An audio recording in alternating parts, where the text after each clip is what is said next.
ಜೀವ ಜಡರೂಪ ಪ್ರಪಂಚವನದಾವುದೋ ಆವರಿಸಿಕೊಂಡು ಒಳನೆರೆದು ಮಿಹುದಂತೆ. ಜೀವ ಜಡರೂಪ ಪ್ರಪಂಚವನದಾವುದೋ ಆವರಿಸಿಕೊಂಡು ಒಳನೆರೆದು ಮಿಹುದಂತೆ. ಭಾವಕ್ಕೊಳಪಡದಂತೆ ಅಳತೆಗಳವಡದಂತೆ ಆ ವಿಶೇಷಕ್ಕೆ ಮಣಿಯೋ ಮಂಕುತಿಮ್ಮ. ಭಾವಕ್ಕೊಳಪಡದಂತೆ ಅಳತೆಗಳವಡದಂತೆ ಆ ವಿಶೇಷಕ್ಕೆ ಮಣಿಯೋ ಮಂಕುತಿಮ್ಮ. ಆ ವಿಶೇಷಕ್ಕೆ ಮಣಿಯೋ ಮಂಕುತಿಮ್ಮ. ಆ ವಿಶೇಷಕ್ಕೆ ಮಣಿಯೋ ಮಂಕುತಿಮ್ಮ. ಹರೇ ರಾಮ.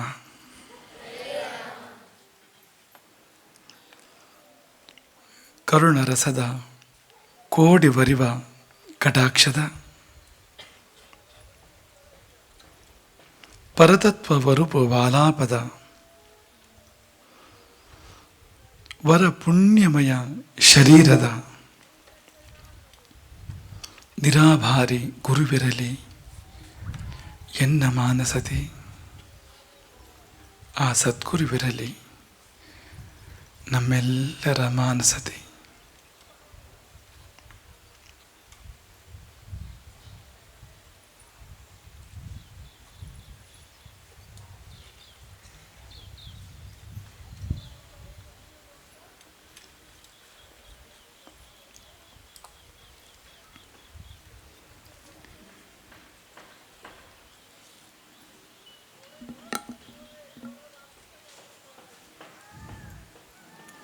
ಎಲ್ಲರೂ ನೇರವಾಗಿ ಕುಳಿತುಕೊಳ್ಳಿ. ಕಣ್ಮುಚ್ಚಿ ಒಮ್ಮೆ ಒಳಗಿರುವ ಭಗವಂತನನ್ನು ಭಾವಿಸಿ. ಯಾಕೆಂದರೆ ತತ್ವವನ್ನು ಅವನೇ ತೆರೆದುಕೊಡಬೇಕು. ತಾನ್ಯಾರು ಎಂಬುದನ್ನು ಅವನೇ ನಮಗೆ ತಿಳಿಸಿಕೊಡಬೇಕು.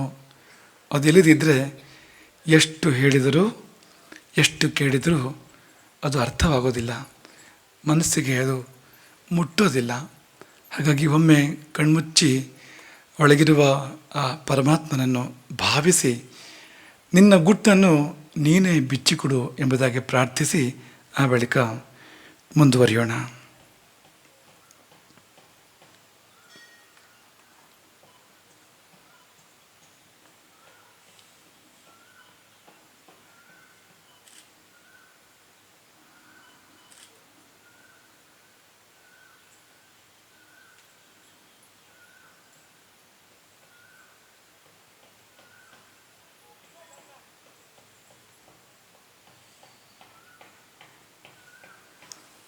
ಹರೇ ರಾಮ. ನಿನ್ನೆಯ ಪ್ರವಚನದಲ್ಲಿ ಕೆಲವು ತತ್ವಗಳನ್ನು ನಾವು ಉಲ್ಲೇಖ ಮಾಡಿದ್ದೆವು. ಪ್ರವಚನ ಬಾಳೆಹಣ್ಣಾದರೆ ತತ್ವ ಅದರ ತಿರುಳು. ನಾವು ನೆನಪಿಟ್ಕೊಳ್ಬೇಕಾಗಿರುವಂಥದ್ದು, ಜೀವನದಲ್ಲಿ ಅಳವಡಿಸಿಕೊಳ್ಳಬೇಕಾಗಿರುವಂಥದ್ದು. ಆ ತತ್ವಗಳು ನಿಮಗೆ ನೆನಪಿದೆಯಾ? ಯಾವ ಯಾವ ತತ್ವಗಳನ್ನು ನಾವು ನಿನ್ನೆ ಉಲ್ಲೇಖ ಮಾಡಿದ್ವೋ ನೀವು ಹೇಳ್ಬಹುದಾ? ತತ್ವಗಳನ್ನು ಯಾರಾದರೂ ನಿಂತ್ಕೊಂಡು ಹೇಳಿ, ನಿಮ್ಗೆ ಗೊತ್ತಿರೋದನ್ನು ಹೇಳಿ.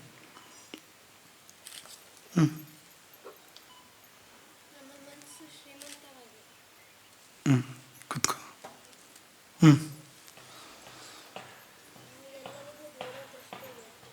ದೂರದೃಷ್ಟಿ ಬೇಕು. ಮುಂದಾಲೋಚನೆ.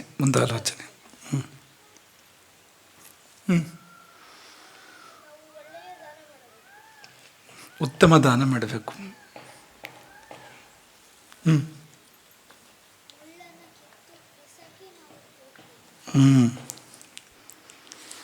ದಾರಿಯಲ್ಲಿರುವ ಮುಳ್ಳನ್ನು ತೆಗೆದು ಬಿಸಾಡಿ ಬೇರೆಯವರಿಗೂ ತೊಂದರೆ ಆಗದೇ ಇರುವಂತೆ ಬಿಸಾಡಿ ಮುಂದುವರಿಬೇಕು ಅಂತ.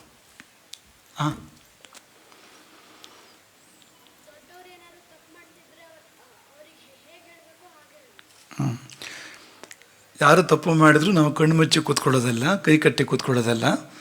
ಆ ತಪ್ಪು ಸರಿಯಾಗಲೇಬೇಕು, ನಮ್ಮ ಪ್ರಯತ್ನ ನಾವು ಮಾಡಬೇಕು. ದೊಡ್ಡವರಾದರೆ ಹೇಗೆ ಹೇಳಬೇಕು ಹಾಗೆ ಹೇಳಬೇಕು, ಗೌರವಪೂರ್ವಕವಾಗಿ ಹೇಳಬೇಕಾದ್ದನ್ನು ಹೇಳಬೇಕು ಅಂತ.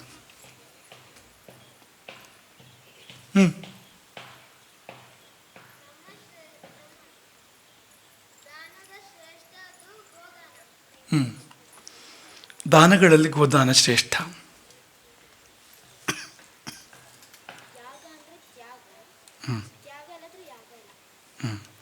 ಯಾಗವೆಂದರೆ ತ್ಯಾಗ, ತ್ಯಾಗವಿಲ್ಲದಿದ್ದರೆ ಅದು ಯಾಗವಲ್ಲ.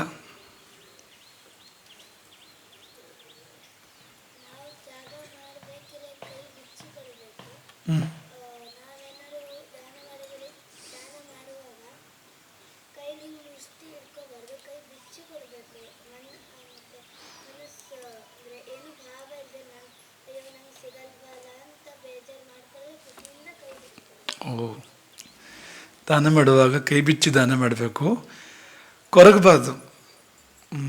ಕೊಟ್ಬಿಟ್ನಲ್ಲ ಅಂತ ಕೊರಗಬಾರ್ದು, ಕಷ್ಟಪಟ್ಕೋಬಾರ್ದು. ಅದಕ್ಕೆ ರಾಜಸ ದಾನ ಅಂತ ಹೆಸರು. ದೀಯತೇಚ ಪರಿಕ್ಲಿಷ್ಟಂ ತದ್ ರಾಜಸಮುದಾಹೃತಂ. ಕೊಡುವಾಗ ನಮಗೆ ಪರಿಕ್ಲೇಶ, ಕೊಡಬೇಕಲ್ಲ ಅಂತ ಕಷ್ಟ, ಅದೇರ್ಪಟ್ರೆ ಆ ದಾನ ರಾಜಸ ದಾನ ಆಗಿಬಿಡ್ತದೆ, ಸಾತ್ವಿಕ ದಾನ ಆಗೋದಿಲ್ಲ.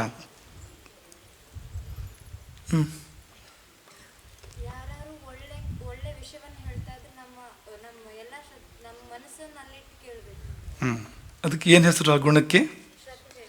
ಶ್ರದ್ಧೆ. ಅದೊಂದು ತತ್ವ, ಶ್ರದ್ಧೆ.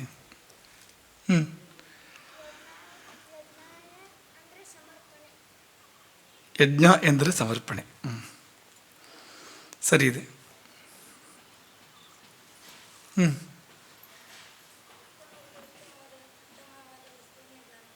ಹೌದು, ಉತ್ತಮರಿಗೆ ಕೊಡುವಾಗ ಉತ್ತಮವಾದುದನ್ನೇ ಕೊಡಬೇಕು, ಅವರ ಯೋಗ್ಯತೆಗೆ ತಕ್ಕಂಥದ್ದು ಅಂತ. ನಮ್ಮಲ್ಲಿ ಯಾವುದು ಉತ್ತಮವೋ ಅದನ್ನು ಕೊಡಬೇಕು ಅಂತ. ಸರಿ.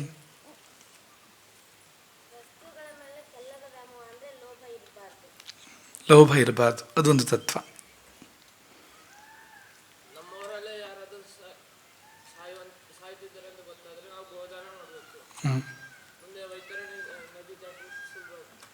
ತುಂಬ ಸರಿಯಾಗಿರೋ ವಿಷಯ. ದಾನಗಳು ಅನೇಕ ಇದೆ. ಆತುರ ದಾನ ಅಂತ ಹೇಳ್ತಾರೆ. ಯಾರಾದರೂ ನಮ್ಗೆ ಹತ್ತಿರದವರು ಅವರು ಮರಣಾಸನ್ನರಾಗಿದ್ದರೆ, ಇನ್ನೇನು ಪ್ರಾಣೋತ್ಕ್ರಮಣದ ಸ್ಥಿತಿಯಲ್ಲಿದ್ದರೆ, ಅಥವಾ ಗೊತ್ತಿದ್ದರೆ ಸದ್ಯದಲ್ಲೇ ಅವರು ತೀರ್ಕೊಳ್ತಾರೆ ಅಂತ, ಅವರ ಪರವಾಗಿ ದಾನಗಳನ್ನು ಮಾಡಬೇಕು. ಅಂಥ ದಾನಗಳ ಪೈಕಿಯಲ್ಲಿ ಗೋದಾನ ತುಂಬ ಶ್ರೇಷ್ಠವಾಗಿರುವಂಥದ್ದು. ಯಾರು ಕೈ ಎತ್ತಿದ್ರಲ್ಲ?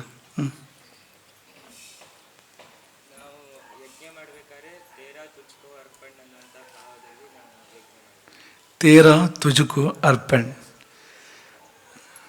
ಕೆರೆಯ ನೀರನ್ನು ಅದೇ ಯಜ್ಞ ಅಂದರೆ. ಯಾಕೆಂದರೆ ದೇವರು ಕೊಟ್ಟಿರೋದು ಎಲ್ಲ ನಮ್ಮ ಬಳಿ ಇರುವಂಥದ್ದು, ಅದನ್ನು ಪ್ರತ್ಯರ್ಪಣೆ ಮಾಡುವಂಥದ್ದು. ಸಮರ್ಪಣೆ ಸರಿ, ಇನ್ನೂ ಸರಿಯಾದ ಶಬ್ದ ಪ್ರತ್ಯರ್ಪಣೆ. ಅವನು ಕೊಟ್ಟಿದ್ದನ್ನೇ ಅವನಿಗೆ ನಾವು ಕೊಡುವಂಥದ್ದು ಅಂತ.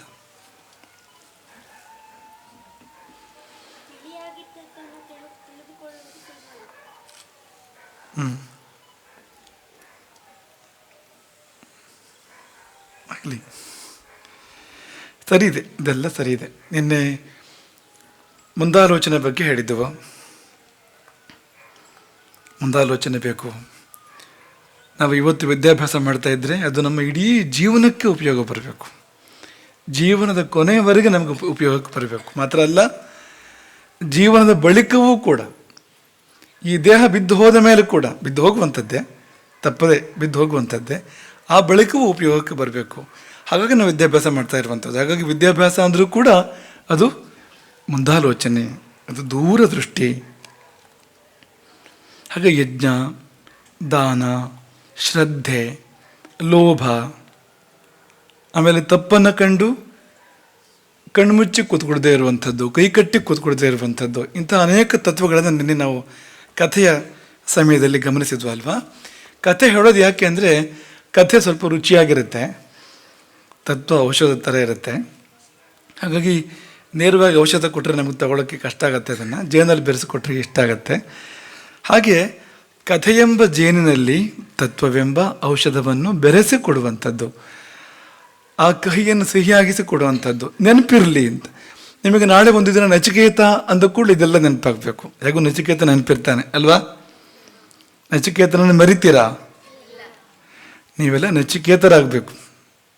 ನೀವೆಲ್ಲ ನಚಿಕೇತರಾಗಬೇಕು, ನಚಿಕೇತನಂತೆ ಆಗಬೇಕು. ಅಂಥ ದೂರದೃಷ್ಟಿ ಉಳ್ಳವರಾಗಬೇಕು, ಅಂಥ ದೃಢತೆ ಉಳ್ಳವರಾಗಬೇಕು, ಅಂಥ ಧೀರರಾಗಬೇಕು. ಯಮನನ್ನೇ ಭೇಟಿ ಮಾಡುವಂಥ ಧೈರ್ಯ, ಯಮಧೈರ್ಯ ಅಂತ ಹೇಳ್ತಾರಲ್ಲ, ಅಂಥ ಧೈರ್ಯ ಉಳ್ಳವರಾಗಬೇಕು ಅಂತ. ಈಗ ಇನ್ನೊಂದು ತತ್ವವನ್ನು ಕೊಂಚ ಮುಟ್ಟಿ ಆಮೇಲೆ ಮುಂದಕ್ಕೆ ಹೋಗೋಣ. ಅದು ಇಗೋ, ಆಂಗ್ಲ ಶಬ್ದ.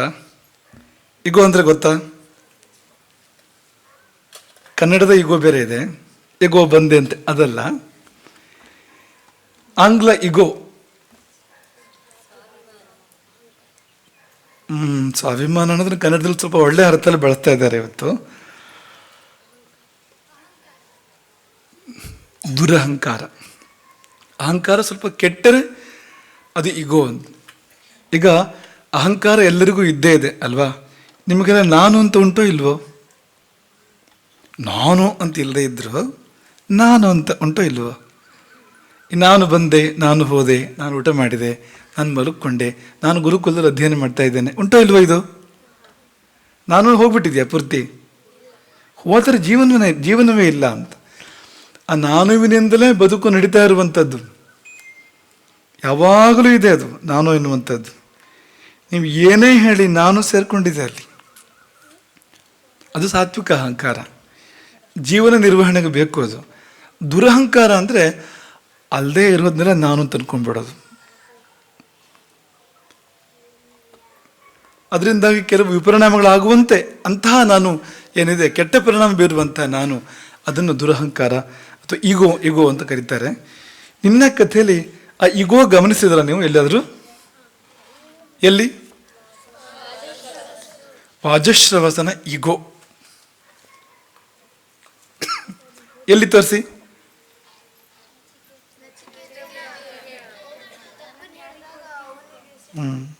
ತತ ಕಸ್ಮೈ ಮಾಂ ದಾಸ್ಯಸಿ, ನಚಿಕೇತ ಕೇಳಿದ್ದು. ಅಪ್ಪ ನನ್ನನ್ನು ಯಾರಿಗೆ ಕೊಡ್ತೀರಿ? ಅದನ್ನು ಕೇಳಿದಾಗ ವಾಜಶ್ರವಸನಿಗೆ ಕೋಪ ಬಂತು. ಯಾಕೆ ಅಂದರೆ ಈಗೋ ಹರಟಾಗಿದೆ. ನನಗೇನು ಗೊತ್ತಿಲ್ವಾ ಅಂತ, ನನಗೆ ಯಾರು ಹೇಳೋದು ಅಂದರೆ ಏನು, ಬುದ್ಧಿ ಹೇಳೋದು ಅಂದರೆ ಏನು? ನಾನು ತಪ್ಪು ಮಾಡ್ತೇನೆ ಎಲ್ಲಿಯಾದರೂ? ವಾಜಶ್ರವಸ ತಪ್ಪು ಮಾಡಲಿಕ್ಕೆ ಸಾಧ್ಯ ಇಲ್ಲ ಇನ್ನುವಂಥ ಒಂದು ಭಾವ ಅದು ಅಂತ. ಈಗೋ ಅದು ದೇಹ ನಾನು ಎಂಬುದೇ ದೊಡ್ಡ ಭ್ರಮೆಯಂತೆ. ದೇಹ ನಾನಲ್ಲ, ದೇಹಾತೀತ ಆತ್ಮ ನಾನು. ಇದು ಅದಕ್ಕಿಂತ ಮುಂದೆ ಅಲ್ಲದಿರೋದನ್ನೆಲ್ಲ ಹೋದಂತ ಅನ್ಕೊಂಡ್ಬಿಡೋದು. ಇನ್ನು ನಿಮಗೆ ಸಿಂಪಲ್ ಆಗಿ ಹೇಳಬೇಕು ಅಂದರೆ ನಾನೇನೋ ಸ್ಪೆಷಲ್ ಅಂತ ಅನ್ಕೊಂಡ್ಬಿಡೋದು ಅಂತ. ನಮಗೆಲ್ರಿಗೂ ಚೂರು ಇರುತ್ತೆ ಅದು. ಎಷ್ಟಂದ್ರೂ ನಾನು ಸ್ವಲ್ಪ ಸ್ಪೆಷಲ್ ಅಂತ ಇರುತ್ತೆ ನಮಗೆ, ಹೌದಲ್ವ? ಯೋಚನೆ ಮಾಡಿ ನೀವು ಬೇಕಾದರೆ. ನಾನು 10 ರೊಟ್ಟಿಗೆ 11 ಅಲ್ಲ, ನಾನೇನೋ ಸ್ಪೆಷಲ್ ಅಂತ. ಹಾಗಾಗಿ ನಾನೇನೋ ಸ್ಪೆಷಲ್ ಅಂತ ಅಂದ್ಕೊಂಡ್ಬಿಡೋದು, ಅದಕ್ಕೆ ತಕ್ಕ ಹಾವಭಾವಗಳೊಂದಿಗೆ ವರ್ತಿಸೋದು, ಅಂತ ಓಡಾಡೋದು ಸ್ವಲ್ಪ ಅಂತ, ಹಿಂಗೆ ನೋಡೋದು ಅಲ್ವಾ? ಈಗೋ ಅಂದರೆ ಏನೋ ಒಂದು ಗತ್ತಿರುತ್ತೆ ನಮಗೆ ಅಂತ, ನಾನು ಅಂತ. ಹಾಗೆ ನಮಗೆ ಅದೇ ಥರ ಬೇರೆಯವರು ವರ್ತಿಸ್ಬೇಕು ಅಂತ ಅಂದ್ಕೊಳ್ಳೋದು. ನಾನು ಏನೋ ಅಂತ ಅಂದ್ಕೊಂಡು ತಕ್ಕಂತೆ ಬೇರೆಯವರೆಲ್ಲ ವರ್ತಿಸ್ಬೇಕು ಅಂತ ನಿರೀಕ್ಷೆ ಮಾಡೋದು. ಹಾಗೆ ವರ್ತಿಸ್ತಾ ಇದ್ದಾಗ ವಿಚಲಿತ ಆಗುವಂಥದ್ದು. ಕೋಪ ಬರುತ್ತೆ, ಬೇಜಾರಾಗತ್ತೆ, ಅವ್ರ ಮೇಲೆ ದ್ವೇಷ ಬರುತ್ತೆ, ಹೀಗೆಲ್ಲ ಆಗುತ್ತೆ ನೋಡಿ ಅಂತ. ಈಗೋಕ್ಕೆ ತುಂಬ ಮರಿಗಳಿದೆ ಅಂತ. ಅದೊಂದು ವಿಷಜಂತು ಈಗೋ. ತುಂಬ ಮರಿಗಳನ್ನು ಹಾಕ್ತಾ ಹೋಗುತ್ತೆ ಅದು, ಸಮಸ್ಯೆಗಳನ್ನು ಸೃಷ್ಟಿ ಮಾಡ್ತಾ ಹೋಗುತ್ತೆ ಅದು, ಬಾಂಧವ್ಯಗಳನ್ನು ಹಾಳು ಮಾಡ್ತಾ ಹೋಗುತ್ತೆ ಅದು. ನಿಷ್ಕಾರಣವಾಗಿ ನಮ್ಮ ಒಡನಾಡಿಗಳು, ನಮ್ಮ ಕುಟುಂಬದವರು ಅಥವಾ ನಮ್ಮ ಜೊತೆಗಿರೋ ವಿದ್ಯಾರ್ಥಿಗಳು ಯಾರೋ ಅವ್ರ ಜೊತೆಗೆಲ್ಲ ನಾವು ಕೋಪದಿಂದ ವರ್ತಿಸುವಂತೆ ಮಾಡುತ್ತೆ, ಬೇಜಾರಿನಿಂದ ವರ್ತಿಸುವಂತೆ ಮಾಡುತ್ತೆ, ಏನೇನೋ ಮಾಡಿಬಿಡುತ್ತೆ ಅಂತ. ಇಲ್ಲಿ ಆಗಿತ್ತದೆ ಅಂತ. ವಾಜಶ್ರವಸ ತಾನೇನೋ ಅಂತ ಅಂದ್ಕೊಂಡ್ಬಿಟ್ಟಿದ್ದಾನೆ. ತಕ್ಕಂತೆ ಎಲ್ಲರೂ ವರ್ತಿಸಬೇಕು, ನಚಿಕೇತನ ಸೇರಿದ ಹಾಗೆ. ವರ್ತಿಸ್ತಾ ಇದ್ದಾಗ ವಿಚಲಿತನಾಗ್ತಾನೆ, ಕೋಪಗೊಳ್ತಾನೆ. ನೋಡಿ ಎಷ್ಟು ದೊಡ್ಡ ಅನಾಹುತ ಆಗುತ್ತೆ ಈ ಈಗೋದ ಪರಿಣಾಮ ಅಂದರೆ. ಚಿನ್ನದಂಥ ಮಗ, ರತ್ನದಂಥ ಮಗ, ಅಂಥ ಮಕ್ಕಳು ಬೇಕು ಅಂತ ನಾವು ಆಸೆ ಪಡಬೇಕು, ತಪಸ್ ಮಾಡಬೇಕು. ಅದಕ್ಕಾಗಿ ಇಂಥ ಒಬ್ಬ ಪುತ್ರ ರತ್ನವನ್ನು ಕಳ್ಕೊಳ್ಳುವಂಥ ಪರಿಸ್ಥಿತಿ. ನಚಿಕೇತ ತಾನಾಗಿ ನಾನು ಯಮನೂರಿಗೆ ಹೋಗ್ತೇನೆ ಅಂತ ಹೇಳಿದ್ನಾ? ಇಲ್ಲ ಅಲ್ವಾ? ವಜಶ್ರವಸ್ತನ ಹೇಳಿದ್ದು, ಹೋಗು ನಿನ್ನನ್ನು ಯಮನಿಗೆ ಕೊಟ್ಟೆ ಅಂತ ವಜಶ್ರವಸ್ತ ತಾನು ಹೇಳಿದ್ದು. ಇಗೋದಿಂದ ಯಾರಿಗೆ ನಷ್ಟ ಆಗೋದು? ಯಾರಿಗೆ ಇಗೋ ಇದೆಯೋ ಅವನಿಗೆ ತುಂಬ ನಷ್ಟ ಆಗುವಂಥದ್ದು. ಇಗೋ ಇಲ್ಲದೆ ನಿಮಗೆ ವಿನಯ ಇದ್ದರೆ, ಇಗೋದ ಜಾಗದಲ್ಲಿ ವಿನಯ ಇದ್ದರೆ ತುಂಬ ಲಾಭಗಳಾಗ್ತವೆ, ತುಂಬ ಲಾಭಗಳಾಗ್ತವೆ. ನಮಗೆಲ್ಲರೂ ಒಳ್ಳೆಯವರಾಗ್ತಾರೆ, ನಮಗೆಲ್ಲರೂ ಒಳ್ಳೆಯದನ್ನು ಮಾಡ್ತಾರೆ. ಆದರೆ ಆ ವಿನಯದ ಬದಲು ಇಗೋ ಇದ್ದು ಬಿಟ್ಟರೆ ಶತ್ರುಗಳು ಸೃಷ್ಟಿಯಾಗ್ತಾರೆ, ದುರ್ಭಾವನೆಗಳು ಸೃಷ್ಟಿಯಾಗ್ತವೆ, ಬಾಂಧವ್ಯಗಳೆಲ್ಲ ಮುರಿತವೆ, ಹೀಗೆಲ್ಲ ಆಗ್ತದೆ. ಇಲ್ಲಿಯೂ ಕೂಡ ಅಂಥದ್ದೇ ಒಂದು ಆಗಿ ಹೋಗಿರುವಂಥದ್ದು ಅಂತ. ಸುಮ್ಮನೆ ನೋಡಿ ಮಕ್ಕಳೇ, ನಮ್ಮಂತಹ ಜೀವಿಗಳು ಶತಕೋಟಿ ಸಹಸ್ರ ಕೋಟಿ ಇದ್ದಾವೆ. ನಮಗಿಂತ ಸ್ಪೆಷಲ್ ಎನ್ನುವಂಥವ್ರು ಎಷ್ಟು ಜನ ಇಲ್ಲ ಪ್ರಪಂಚದಲ್ಲಿ. ನಾನೇನು ಮಹಾ, ನಮ್ಗೆ ಯಾಕೆ ನಾವು ಸ್ಪೆಷಲ್ ಅಂತ ಅನಿಸ್ಬೇಕು? ಕಣ್ಣು ಬಿಟ್ಟು ಪ್ರಪಂಚ ನೋಡಬೇಕು.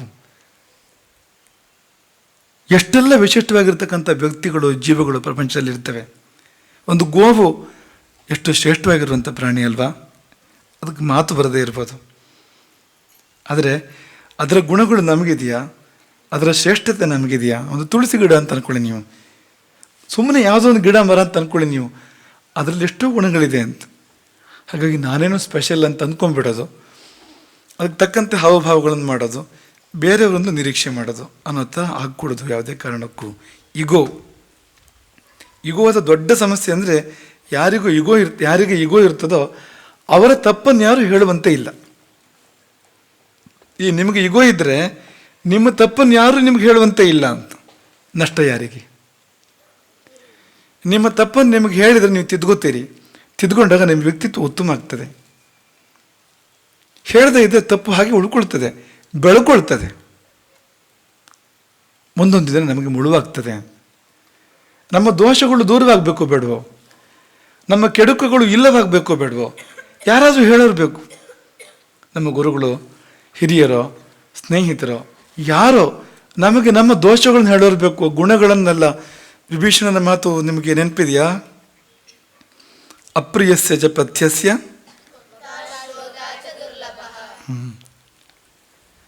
ರಾವಣನಿಗೆ ವಿಭೀಷಣ ಬುದ್ಧಿ ಮಾತನ್ನು ಹೇಳ್ತಾನೆ, ಕೊಟ್ಟು ಬಿಡು ಸೀತೆಯನ್ನು ರಾಮನಿಗೆ ಮರಳಿ, ಚೆನ್ನಾಗಿರೋಣ ಲಂಕೆಯಲ್ಲಿ ನಾವೆಲ್ಲರೂ ಕೂಡ, ರಾಮನು ಸೀತೆಯ ಜೊತೆಗೆ ಚೆನ್ನಾಗಿ ಇರಲಿ ಅಂತ. ವಿಭೀಷಣನ ಮಾತನ್ನು ರಾವಣ ಸ್ವೀಕಾರ ಮಾಡಲಿಲ್ಲ, ಅವಮಾನ ಮಾಡ್ತಾನೆ ವಿಭೀಷಣನಿಗೆ. ಅವಮಾನ ಯಾಕೆ ಮಾಡಿದ? ಈಗೋ ಹೊರಟಾಗಿದೆ ರಾವಣನದ್ದು. ಸಭಾ ಮಧ್ಯದಲ್ಲಿ ರಾವಣನ ತಪ್ಪನ್ನು ಎತ್ತಿ ಹೇಳಿದಾನೆ ವಿಭೀಷಣ, ನೀನು ಮಾಡಿದ ತಪ್ಪು ಅಣ್ಣ, ಬಿಟ್ಕೊಡು ಸೀತೆಯನ್ನು ಅಂತ ಹೇಳ್ಬಿಟ್ಟಿದ್ದಾನೆ. ಈಗೋ ಹೊರಟಾಗಿದೆ. ಹಾಗಾಗಿ ದಾಸವಚ್ಚಾವಮಾನಿತಃ ಪರುಷಿತಃ, ಆಡಬಾರದ ಮಾತುಗಳನ್ನು ವಿಭೀಷಣನಿಗೆ ಆಡ್ತಾನೆ. ಆಳಿಗಿಂತ ಕಡೆಯಾಗಿ ಅವಮಾನ ಮಾಡ್ತಾನೆ ವಿಭೀಷಣನಿಗೆ. ವಿಭೀಷಣ ಬಿಟ್ಟು ಬಂದ, ಹೋಗಿ ರಾಮನಿಗೆ ಶರಣಾದ. ಮುಂದೊಂದು ದಿನ ಬಂತು, ರಾವಣ ಪಶ್ಚಾತ್ತಾಪ ಪಡ್ತಾನೆ. ಕುಂಭಕರ್ಣನ ವಧೆ ಆದಾಗ, ಅದಕ್ಕಿಂತ ಮೊದಲು ಅನೇಕ ಮಹಾರಾಕ್ಷಸರ ವಧೆ ಆಗ್ಬಿಟ್ಟಿತ್ತು. ಕುಂಭಕರ್ಣನ ವಧೆ ಆದಾಗ ತದಿದಂ ಮಾಮನುಪ್ರಾಪ್ತಂ ವಿಭೀಷಣ ವಚಶುಭಂ, ಆ ವಿಭೀಷಣ ಆಡಿದ ಮಾತು ಅದಕ್ಕೆ ಸತ್ಯ ಆಗ್ತಾ ಇದೆ. ಶುಭವಾದ ಮಾತು ಈಗ ರಾವಣ ಹೇಳುವಂಥದ್ದು, ಶುಭವಾದ ವಿಭೀಷಣನ ಮಾತು, ಧರ್ಮಾತ್ಮ ವಿಭೀಷಣನ ಮಾತು ನಿಜವಾಗ್ತಾ ಇದೆ. ಅವತ್ತು ಅವನ ಮಾತನ್ನು ಕೇಳಿದ್ದಿದ್ರೆ ಹೀಗಾಗ್ತಿರಲಿಲ್ಲ ಎಂದು ರಾವಣನಂತ ರಾವಣನೇ ಮುಂದೊಂದು ದಿನ ಹೇಳುವಂತೆ ಆಯಿತು ಅಂತ. ಈ ಇಗೋದಿಂದ ಆಗಿದ್ದೇನೆ ನೋಡಿ. ರಾವಣನ ಇಗೋ ತುಂಬ ಪ್ರಸಿದ್ಧವಾಗಿರುವಂಥದ್ದು. ಎಷ್ಟರ ಮಟ್ಟಿಗೆ ಅಂದರೆ ಅವನು ಹೇಳ್ತಾನೆ, ಅಪಿ ದ್ವಿಧಾ ವಿಭಜ್ಯೇಯಂ ನ ನಮೇಯಂ ಕದಾಚನ, ನಾನು ಬಗ್ಗೋನಲ್ಲ ಅಂತ. ಎರಡಾಗಿ ತುಂಡಾಗಿ ಹೋದೇನು ಬೇಕಾದರೆ, ಆದರೆ ಬಗ್ಗೋನಲ್ಲ ಅಂತ. ಕಲ್ಲಿನ ಕಂಬ ಬಗ್ತದ? ತುಂಬ ಬಗ್ಸಿದ್ರೆ ಮುರಿದು ಹೋಗ್ತದೆ, ಹೊರತು ಬಗ್ಗೋದಿಲ್ಲ ಅಂತ. ಅದೇ ಬಿದಿರಾದ್ರೆ ಬಾಗಿದವನು ಬಾಳಿಯಾನು, ಬಾಗದವನು ಕಲ್ಲಿನ ಕಂಬದಂತೆ ಮುರಿದೇ ಹೋದಾನು. ಇಗೋ ಅದು, ನಾನು ಬಾಗೋನಲ್ಲ. ಇಗೋದ ಪರಿಣಾಮ ಅದು ಸಡಿಯವಾಗಿ ಮಾಡ್ತದೆ. ಇಗೋ ವಿನಯ ಬಾಗು ಹಾಗೆ ಮಾಡ್ತದೆ ಅಂತ. ಹಾಗಾಗಿ ತಾಳಿದವನು ಬಾಳಿಯಾನು ಮಾತ್ರ ಅಲ್ಲ, ಬಾಗಿದವನು ಕೂಡ ಬಾಳಿಯಾನು.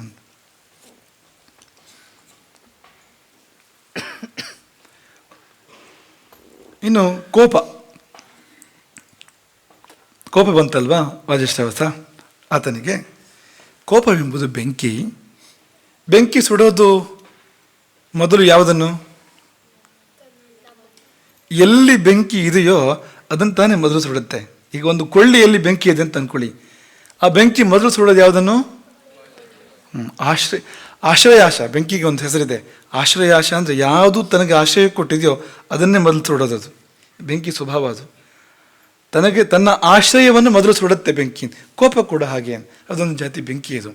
ಅದು ತಾನು ಎಲ್ಲಿದೆಯೋ ಅದನ್ನು ಮೊದಲು ಸುಟ್ಟು ಆಮೇಲೆ ಬೇರೆ ಕಡೆ ಬೇಸಿ ತಟ್ಟುವಂಥದ್ದು. ಹಾಗಾಗಿ ಯಾರಿಗೆ ಕೋಪ ಬಂದಿದೆಯೋ ಮೊದಲು ಅವ್ರಿಗೆ ತೊಂದರೆ ಆಗುತ್ತೆ, ಮೊದಲು ಅವರನ್ನು ಸುಡುತ್ತೆ ಅದು, ತಪ್ಪಿಸುವಂತ ಮಾಡುತ್ತೆ ಅದು ಅಂತ. ಆಮೇಲೆ ಅನಾಹುತಗಳನ್ನ ಎಷ್ಟು ಮಾಡಬಹುದು ಅದಕ್ಕೆ ಅದನ್ನು ಊಹೆ ಮಾಡಲಿಕ್ಕೆ ಸಾಧ್ಯ ಇಲ್ಲ. ಏನು ಬೇಕಾದರೂ ಆಗ್ಬೋದು. ಸಿಟ್ಟಿಗೆ ಬುದ್ಧಿ ಕೊಟ್ಟಾಗ ಮನುಷ್ಯ ಮಾಡಿದ ತಪ್ಪಿಲ್ಲ, ಏನು ಬೇಕಾದರೂ ಆಗ್ಬೋದು. ತುಂಬ ಕಥೆಗಳಿದೆ, ಅದಕ್ಕೆ ತುಂಬ ಉದಾಹರಣೆಗಳಿದೆ. ನಿಮಗೆ ಹೋಮ್ವರ್ಕ್ ಅದು. ಸಿಟ್ಟಿಗೆ ಬುದ್ಧಿ ಕೊಟ್ಟಾಗ ಏನೆಲ್ಲ ಆಗ್ಬೋದು ಅನಾಹುತಗಳು ಅನ್ನೋದನ್ನು ನೀವು ಒಂದಷ್ಟು ಸಂಗ್ರಹ ಮಾಡಿ ತರಬೇಕು ನೀವೇನೇ ಅಂತ.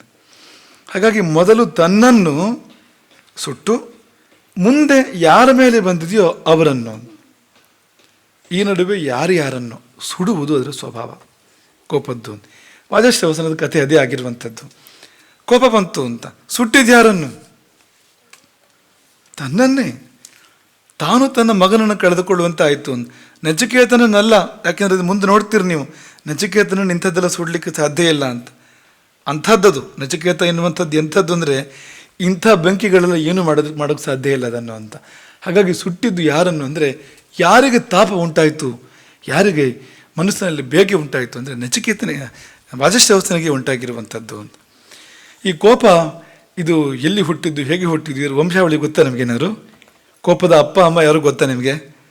ಅಜ್ಜ ಅಜ್ಜಿ ಗೊತ್ತಾ? ಮುತ್ತಜ್ಜ ಮುತ್ತಜ್ಜಿ ಗೊತ್ತಾ?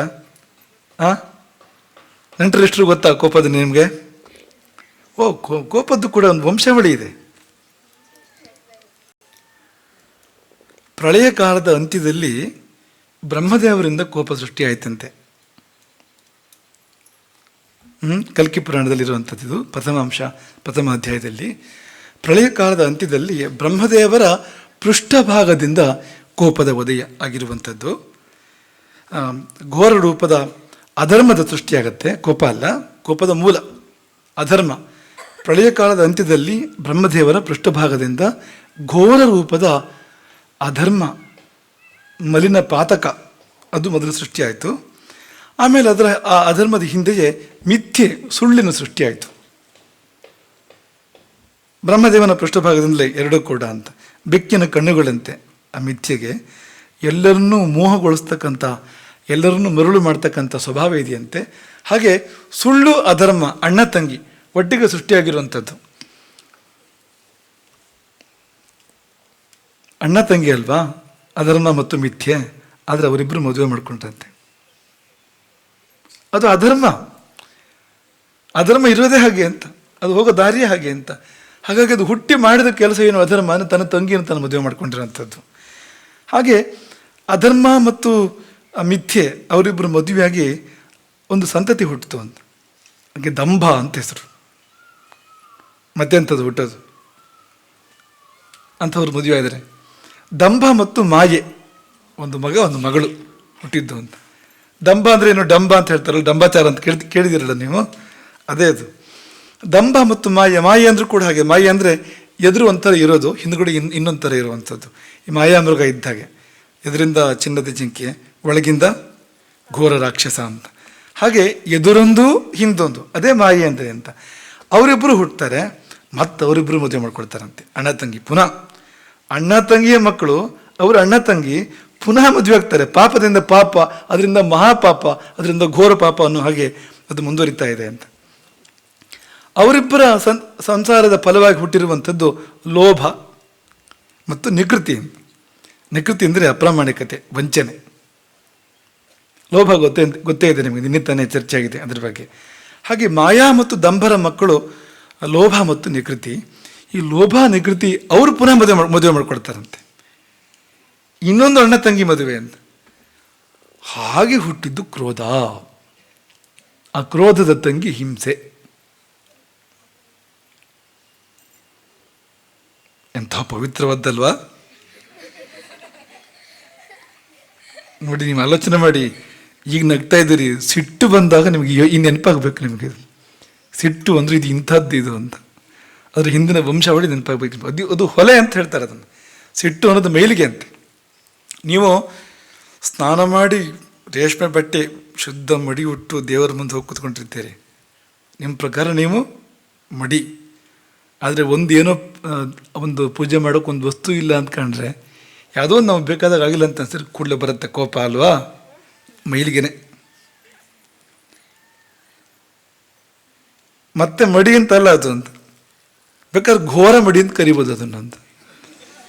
ಈ ಒಳ್ಳೆ ಮಡಿ ಅಲ್ಲ ಅದು, ಘೋರ ಮಡಿ ಅಂತ ಅನ್ಬೋದು ಅಂತ. ತುಂಬ ಜನ ಹಾಗೆ ಇರ್ತಾರೆ. ಅವರಿಗೆ ಸಿಟ್ಟೆಲ್ಲ ಮುಖ್ಯವಾಗಿ ಬರೋದು ಯಾವಾಗ ಅಂದರೆ ಪೂಜೆಗೆ ಕೂತ್ಕೊಂಡ್ರೆ ಅಥವಾ ಜಪಕ್ಕೆ ಕೂತ್ಕೊಂಡ್ರೆ ಮುಖ್ಯವಾಗಿ ಸಿಟ್ಟು ಬರೋದು ಅಂತ. ಕ್ರೋಧ ಹೊಲೆ. ಚಂಡಾಲ ಶಬ್ದ ಚಂಡ ಶಬ್ದದಿಂದ ಬಂದಿದೆ. ಚಂಡ ಶಬ್ದಕ್ಕೆ ಪರಮ ಕೋಪಿಷ್ಟ ಅಂತ ಅರ್ಥ, ಅತ್ಯಂತ ಕೋಪವುಳ್ಳವನು ಅಂತ ಅರ್ಥ. ಕೋಪವೇ ಹೊಲೆ ಅಂತ ಮುಖ್ಯವಾಗಿ ಅಂತ. ಹಾಗಾಗಿ ಇಂತಹದ್ದೊಂದು ಅನಿಷ್ಟ ವಂಶಾವಳಿ, ಪಾಪ ಭೂಯಿಷ್ಠವಾದ ವಂಶಾವಳಿ ಇದೆ ಕೋಪಕ್ಕೆ. ಅದು ಬಂತು ಅಂದರೆ ಮಾಡೋದು ಅನರ್ಥವನ್ನೇ ಅಂತ. ಇನ್ನೊಂದು ವಿವರಣೆ ಕೂಡ ಇದೆ, ಇನ್ನೊಂದು ಬಗೆಯ ಕ್ರೋಧ ಇದೆ. ಬ್ರಹ್ಮದೇವನ ಹುಬ್ಬಿನಿಂದ ಕ್ರೋಧದ ಉತ್ಪತ್ತಿ ಆಯ್ತಂತೆ. ಅದು ಇನ್ನೊಂದು ಕಥೆ. ಅದು ಶ್ರೀಮದ್ ಭಾಗವತದ ತೃತೀಯ ಸ್ಕಂದದಲ್ಲಿ ಇರತಕ್ಕಂಥದ್ದು. ಅದ್ಯಾವುದು ಇದ್ಯಾವುದು ಅಂದರೆ ಅದು ಸ್ವಲ್ಪ ಒಳ್ಳೆ ಕ್ರೋಧ. ಅದು ಉಂಟು, ಅಂಥದ್ದು ಉಂಟು. ರಾಮನಿಗೂ ಸಿಟ್ಟು ಬಂದಿದೆ ಅಲ್ವಾ? ರಾವಣ ಎದುರಾದಾಗ ಕ್ರೋಧವನ್ನು ತಂದುಕೊಂಡ ಅಂತ ಉಂಟು. ಕ್ರೋಧ ಮಹಾರಯತ್ತಿ, ಸುಮ್ಮನೆ ಬರೋದಿಲ್ಲ ರಾಮನಿಗದು, ಕರೆದು ಆವಾಹನೆ ಮಾಡ್ಕೋಬೇಕಾಗತ್ತೆ ಅಂತ. ತಂದುಕೊಂಡ ಅಂತ. ಅದು ಮೇಲಿಗೆಯಾ, ಅದು ಹೊಲೆಯ ಅಂದರೆ ಅಲ್ಲ, ಅದು ಇನ್ನೊಂದು. ಅದು ಬ್ರಹ್ಮದೇವನು ಹುಬ್ಬಿನಿಂದ ಹುಟ್ಟಿರ್ತಕ್ಕಂಥದ್ದು, ಉತ್ತಮಾಂಗದಿಂದ ಹುಬ್ಬಿನಿಂದ ಹುಟ್ಟಿರ್ತಕ್ಕಂಥದ್ದು ಅದು ಅಂತ. ಅಂಥದ್ದು ಉಂಟು. ಸ್ಥಾನದಲ್ಲಿ ಬಂದರೆ ಕ್ರೋಧ ಬರಬೇಕಾದಲ್ಲಿ ಬರಬೇಕು, ಬರಬೇಕಾದಾಗ ಬರಬೇಕು. ಹಾಗೆಲ್ಲ ಬಂದರೆ ಅದು ಗುಣವಾಗಲೂಬಹುದು. ಆದರೆ ಇದೆಲ್ಲ ಏನು ಅಂದರೆ ಇದು ಹೊಲೆ, ಇದು ದೋಷ, ಇದು ಮೋಸ, ಇದು ಬರೀ ಕೆಟ್ಟದ್ದು, ಮಾಡುವುದು ಕೆಟ್ಟದ್ದೇ ಅಂತ. ಹಾಗಾಗಿ ವಾಜಶ್ರವಸನಿಗೆ ಅಂಥ ಕೋಪ ಬಂತು, ನಿಮಗೆ ನಾವು ನಿಮ್ಮ ವಿವೇಚನೆಗೆ ಬಿಡ್ತೇವೆ. ಅದ್ರ ಪರಿಣಾಮ ಮಾತ್ರ ಆಗಿದ್ದೇನು ಅಂದರೆ ಮೃತ್ಯವೇ ತ್ವಾದದಾಮಿ, ನಿನ್ನೆ ಮೃತ್ಯುವಿಗೆ ಕೊಟ್ಟೆ. ನಚಿಕೇತ ಎದ್ದು ಹೊರಟ, ಒಂದು ಮಾತನ್ನು ಆಡಲಿಲ್ಲ. ಅಪ್ಪ ಇನ್ನೊಂದ್ಸರಿ ಹೇಳಿ ಏನಂದ್ರಿ ಅಂತ ಕೇಳಲಿಲ್ಲ ಅಂತ ನಚಿಕೇತ ಅಂತ. ತಂದೆ ಮಾತನ್ನು ನಡೆಸಬೇಕು ಅಲ್ವಾ? ರಾಮಾಯಣದಲ್ಲಿ ನೀವು ಏನನ್ನು ಕಾಣ್ತೀರಿ? ತುಂಬ ಮುಖ್ಯವಾಗಿ ಏಕಾಯ್ತು ರಾಮಾಯಣ. ರಾಮನಿಗಿದ್ದಂಥ ಒಂದು ಪಿತೃವಾಕ್ಯ ಪರಿಪಾಲನೆ ನಿಷ್ಠೆ ಇದೆಯಲ್ಲ, ತಂದೆ ಆಡಿದ ಮಾತು ಸುಳ್ಳಾಗಬಾರ್ದು, ತಂದೆ ಆಡಿದ ಮಾತನ್ನು ನಡೆಸಬೇಕು ಅಂತ. ಆ ಒಂದು ಭಾವದ ಪರಿಣಾಮವಾಗಿ ಇಷ್ಟೆಲ್ಲ ಘಟನಾವಳಿಗಳು. ಎಂಥ ತ್ಯಾಗವನ್ನು ಮಾಡ್ತಾನೆ ನೋಡಿ ರಾಮ. ನಚಿಕೇತ ಕೂಡ ಹಾಗೆ ಅಂತ. ಹಾಗಾಗಿ ಸಾವಿಗೆ ನಿನ್ನನ್ನು ಕೊಟ್ಟೆ ಅಂದರೂ ಕೂಡ ಯಾಕೆ ಅಂತ ಕೇಳಲಿಲ್ಲ ಅಂತ. ಅಪ್ಪ ನಂದೇನು ತಪ್ಪು ಅಂತ ಕೇಳ್ತಿದ್ರು ಇಲ್ಲೋ ನೀವು? ನಿನ್ನ ತಪ್ಪಂತ ನಾನು ಹೇಳಿದೆ, ತಪ್ಪು ಮಾಡ್ತಾ ಇದ್ದಿದ್ದು ನೀನು. ಅದು ಹೇಳಿದ್ದಕ್ಕೆ ಇಂಥ ಈ ರೀತಿ ಕಂಡಿದ್ದನ್ನು ಕಂಡಾಗ ಹೇಳಿದಕ್ಕೆ ಕಂಡದಂಥ ಕೋಪ, ಇದ್ದಿದ್ದನ್ನು ಇದ್ದಾಗ ಹೇಳಿದ್ರೆ ಎದ್ದು ಬಂದು ಎದಕ್ಕೆ ಒದ್ದ ಅನ್ನೋ ಥರ ನೀವು ಹೀಗೆ ಮಾಡೋದ ಅಪ್ಪ ಅಂತ ಏನಾದ್ರು ಯಾರು ಕೇಳ್ತಿದ್ರು ಏನೋ? ಕೊನೆ ಪಕ್ಷ ಅಪ್ಪ ಏನಂದ್ರಿ ಅಂತ ಕೇಳ್ತಿದ್ರು ಇಲ್ಲೋ ನೀವು? ಅದು ಕೂಡ ಕೇಳಲಿಲ್ಲ, ಎದ್ದು ಹೊರಟೇ ಬಿಟ್ಟ. ಎಲ್ಲಿಗೆ? ಯಮನ ಊರಿಗೆ ಅಂತ. ಸಾವಿನ ಅರಮನೆಗೆ ಹೊರಟ ನಚಿಕೇತ ಅಂತ. ಧೀರ ಅವನು ಅಂತ.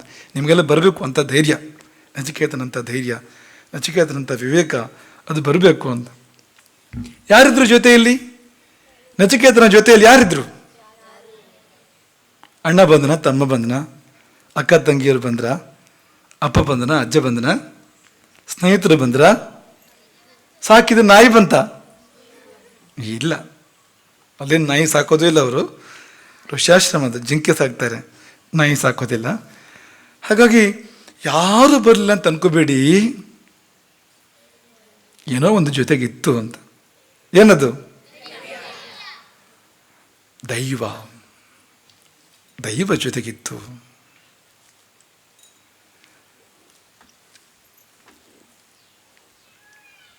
ತಮ್ಮಸ್ಮ ಉದ್ಧಿತಂ ವಾಗ್ ಅಭಿವದತಿ, ಅವನಿಗೆ ಮಾತ್ರ ಕೇಳುವಂತೆ ಒಂದು ವಾಣಿ ಆಯ್ತಂತೆ ಅಂತ. ಅವನನ್ನು ಕುರಿತಾಗಿ ಗೌತಮ ಕುಮಾರ ಮಿತಿ, ಗೌತಮ ಗೋತ್ರದವನು ವಜಶ್ರವಸ, ಅವನನ್ನು ಕುರಿತಾಗಿ ಅವನಿಗೆ ಮಾತ್ರ ಕೇಳುವಂತೆ, ಅವನ ಆತ್ಮಕ್ಕೆ ವೈದ್ಯವಾಗುವಂತೆ ಒಂದು ವಾಣಿ ಆಯಿತು ಅಂತ. ಆ ವಾಣಿ ನಚಿಕೇತನಿಗೆ ದಾರಿ ತೋರಿಸ್ತು, ನಚಿಕೇತನನ್ನು ಕರ್ಕೊಂಡು ಹೋಯಿತು, ನಚಿಕೇತನಿಗೆ ಏನು ಮಾಡಬೇಕಂತ ಕೂಡ ಹೇಳ್ತು ಅಂತ.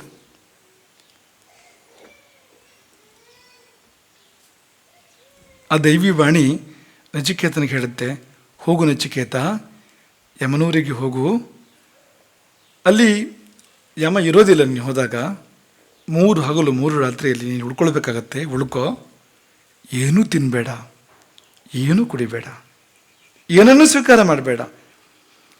ತಸ್ಯಸ್ಮ ತಿಸ್ರೋ ರಾತ್ರಿ, 3 ರಾತ್ರಿಗಳು ಉಪವಾಸ ಇರಬೇಕು. ಯಮ ತಿರುಗಿ ಬಂದು ಕೇಳ್ತಾನೆ, ಕುಮಾರ ಕತಿರಾತ್ರಿ ರವಾತ್ಸೀಹಿ, ಮಗು ಎಷ್ಟು ರಾತ್ರಿಗಳಾಯಿತು ನೀನೆಲ್ಲಿ ಬಂದು ಉಳ್ಕೊಂಡೆ ಅಂತ ಕೇಳಿದರೆ, ತಿಸ್ರೈತಿ ಪ್ರತಿಬ್ರೂತಾತ್, 3 ಅಂತ ತಿರುಗಿ ಹೇಳು. ಆಗ ಯಮ ಕೇಳ್ತಾನೆ, ಕಿಂ ಪ್ರಥಮಾಂ ರಾತ್ರಿ ಮಾಶ್ನ, ಮೊದಲ ಹಗಲು ಮೊದಲ ದಿನ ಮೊದಲ ರಾತ್ರಿ ಏನನ್ನು ಸ್ವೀಕಾರ ಮಾಡಿದೆ, ಹೊಟ್ಟೆಗೆ ಅಂತ ತಗೊಂಡೆ ಅಂತ ಕೇಳಿದರೆ, ನಿನ್ನ ಮಕ್ಕಳನ್ನು ಅಂತ ಹೇಳು. ಮೊದಲ ದಿನ ತಿಂದ ಏನನ್ನು ಅಂತ ಕೇಳಿದರೆ ನಿನ್ನ ಮಕ್ಕಳನ್ನು ಅಂತ ಹೇಳು. 2ನೇ ದಿನ ಕಿಂ ದ್ವಿತೀಯಾಮ್ ಅಂತ ಕೇಳಿದ್ರೆ ನಿನ್ನ ಪಶುಗಳನ್ನು ಅಂತ, ನಿನ್ನ ಸುಖೋಪಕರಣಗಳು ಅಂಥದ್ದನ್ನು ಅಂತ. ಮತ್ತು ಕಿಂ ತೃತೀಯಾಮ್, 3ನೇ ದಿನ ಏನನ್ನು ತಿಂದೆ ಅಂತ ಯಮ ಕೇಳಿದರೆ ನಿನ್ನ ಪುಣ್ಯವನ್ನು ಅಂತ ಹೇಳು ಅಂತ. ನೀನು ಮಾಡಿದ ಎಲ್ಲ ಒಳ್ಳೆಯ ಕೆಲಸಗಳು, ಈವರೆಗೆ ಮಾಡಿದ ಒಳ್ಳೆಯ ಕೆಲಸ ಅಂತ ಏನುಂಟೋ ಅದೆಲ್ಲವನ್ನು ತಿಂದೆ ಅಂತ ಹೇಳು ಅಂತ. ಸಾಧು ಕೃತ್ಯ ಅಂತ ಇತಿ ಅಂತ ಹೀಗೆ ಹೇಳ್ಕೊಡ್ತಂತೆ. ಅದು ಒಂದು ದೇವಿ ವಾಣಿ ಅವನನ್ನು ಪ್ರಬೋಧಗೊಳಿಸ್ತು ಅಂತ ನಚಿಕೇತನನ್ನು ಅಂತ. ಮಕ್ಕಳೇ, ನಿಮಗೊಂದು ಧೈರ್ಯದ ಒಂದು ಆಶ್ವಾಸನೆ ಇಲ್ಲಿದೆ ಅಂತ. ನಾವು ಸತ್ಯದ ಜೊತೆಗಿದ್ರೆ, ನಾವು ಒಳ್ಳೆಯ ದಾರಿಲಿದ್ದರೆ, ನಮ್ಮ ಜೊತೆಗೆ ಬೇರೆ ಯಾರು ಇಲ್ಲದೇ ಇದ್ರೂ ದೇವರು ನಮ್ಮ ಜೊತೆಗಿರ್ತಾರೆ, ದೈವ ನಮ್ಮ ಜೊತೆಗಿರುತ್ತೆ. ಧೈರ್ಯವಾಗಿ ಮುಂದುವರಿಬೇಕು ನಾವು ಅಂತ. ಹಾಗಾಗಿ ನಹಿ ನಹಿ ಧರ್ಮಾಭಿರಕ್ತಾನಾಂ ಭಯಂ, ಯಾರು ಧರ್ಮದ ಜೊತೆಗಿರ್ತಾರೋ ಅವರಿಗೆ ಭಯ ಅಂತ ಇಲ್ಲ ಅಂತ. ಅವರು ನಿರ್ಭೀತರು ಯಾವತ್ತಿದ್ರೂ ಕೂಡ, ಯಾಕೆಂದರೆ ದೈವ ಅವ್ರ ಜೊತೆಗಿರುತ್ತೆ ಅಂತ. ಹಾಗಾಗಿ ಇಲ್ಲೂ ಕೂಡ ಹಾಗೆ ನಚಿಕೇತನ ಜೊತೆಯಲ್ಲಿ ದೈವ ಇತ್ತು, ಅದು ಅವನನ್ನು ಮುನ್ನಡೆಸ್ತು, ಅದು ಅವನಿಗೆ ದಾರಿಯನ್ನು ತೋರಿಸ್ತು ಅಂತ. ನಚಿಕೇತ ಹೊರಟಿದ್ದೆಲ್ಲಿಗೆ? ಯಾವ ಕಡೆ ಇದೆ ಅದು? ಯಾವ ದಿಕ್ಕಿಗಿದೆ ಅದು? ಉತ್ತರ ಅಲ್ಲ, ದಕ್ಷಿಣ. ಹೌದು. ಇನ್ನೂ ಸ್ಪೆಸಿಫಿಕ್ ಆಗಿ ಹೇಳ್ಬೋದಾ? ಅಲ್ಲ, ಪಶ್ಚಿಮ ಅಲ್ಲ, ದಕ್ಷಿಣವೇ.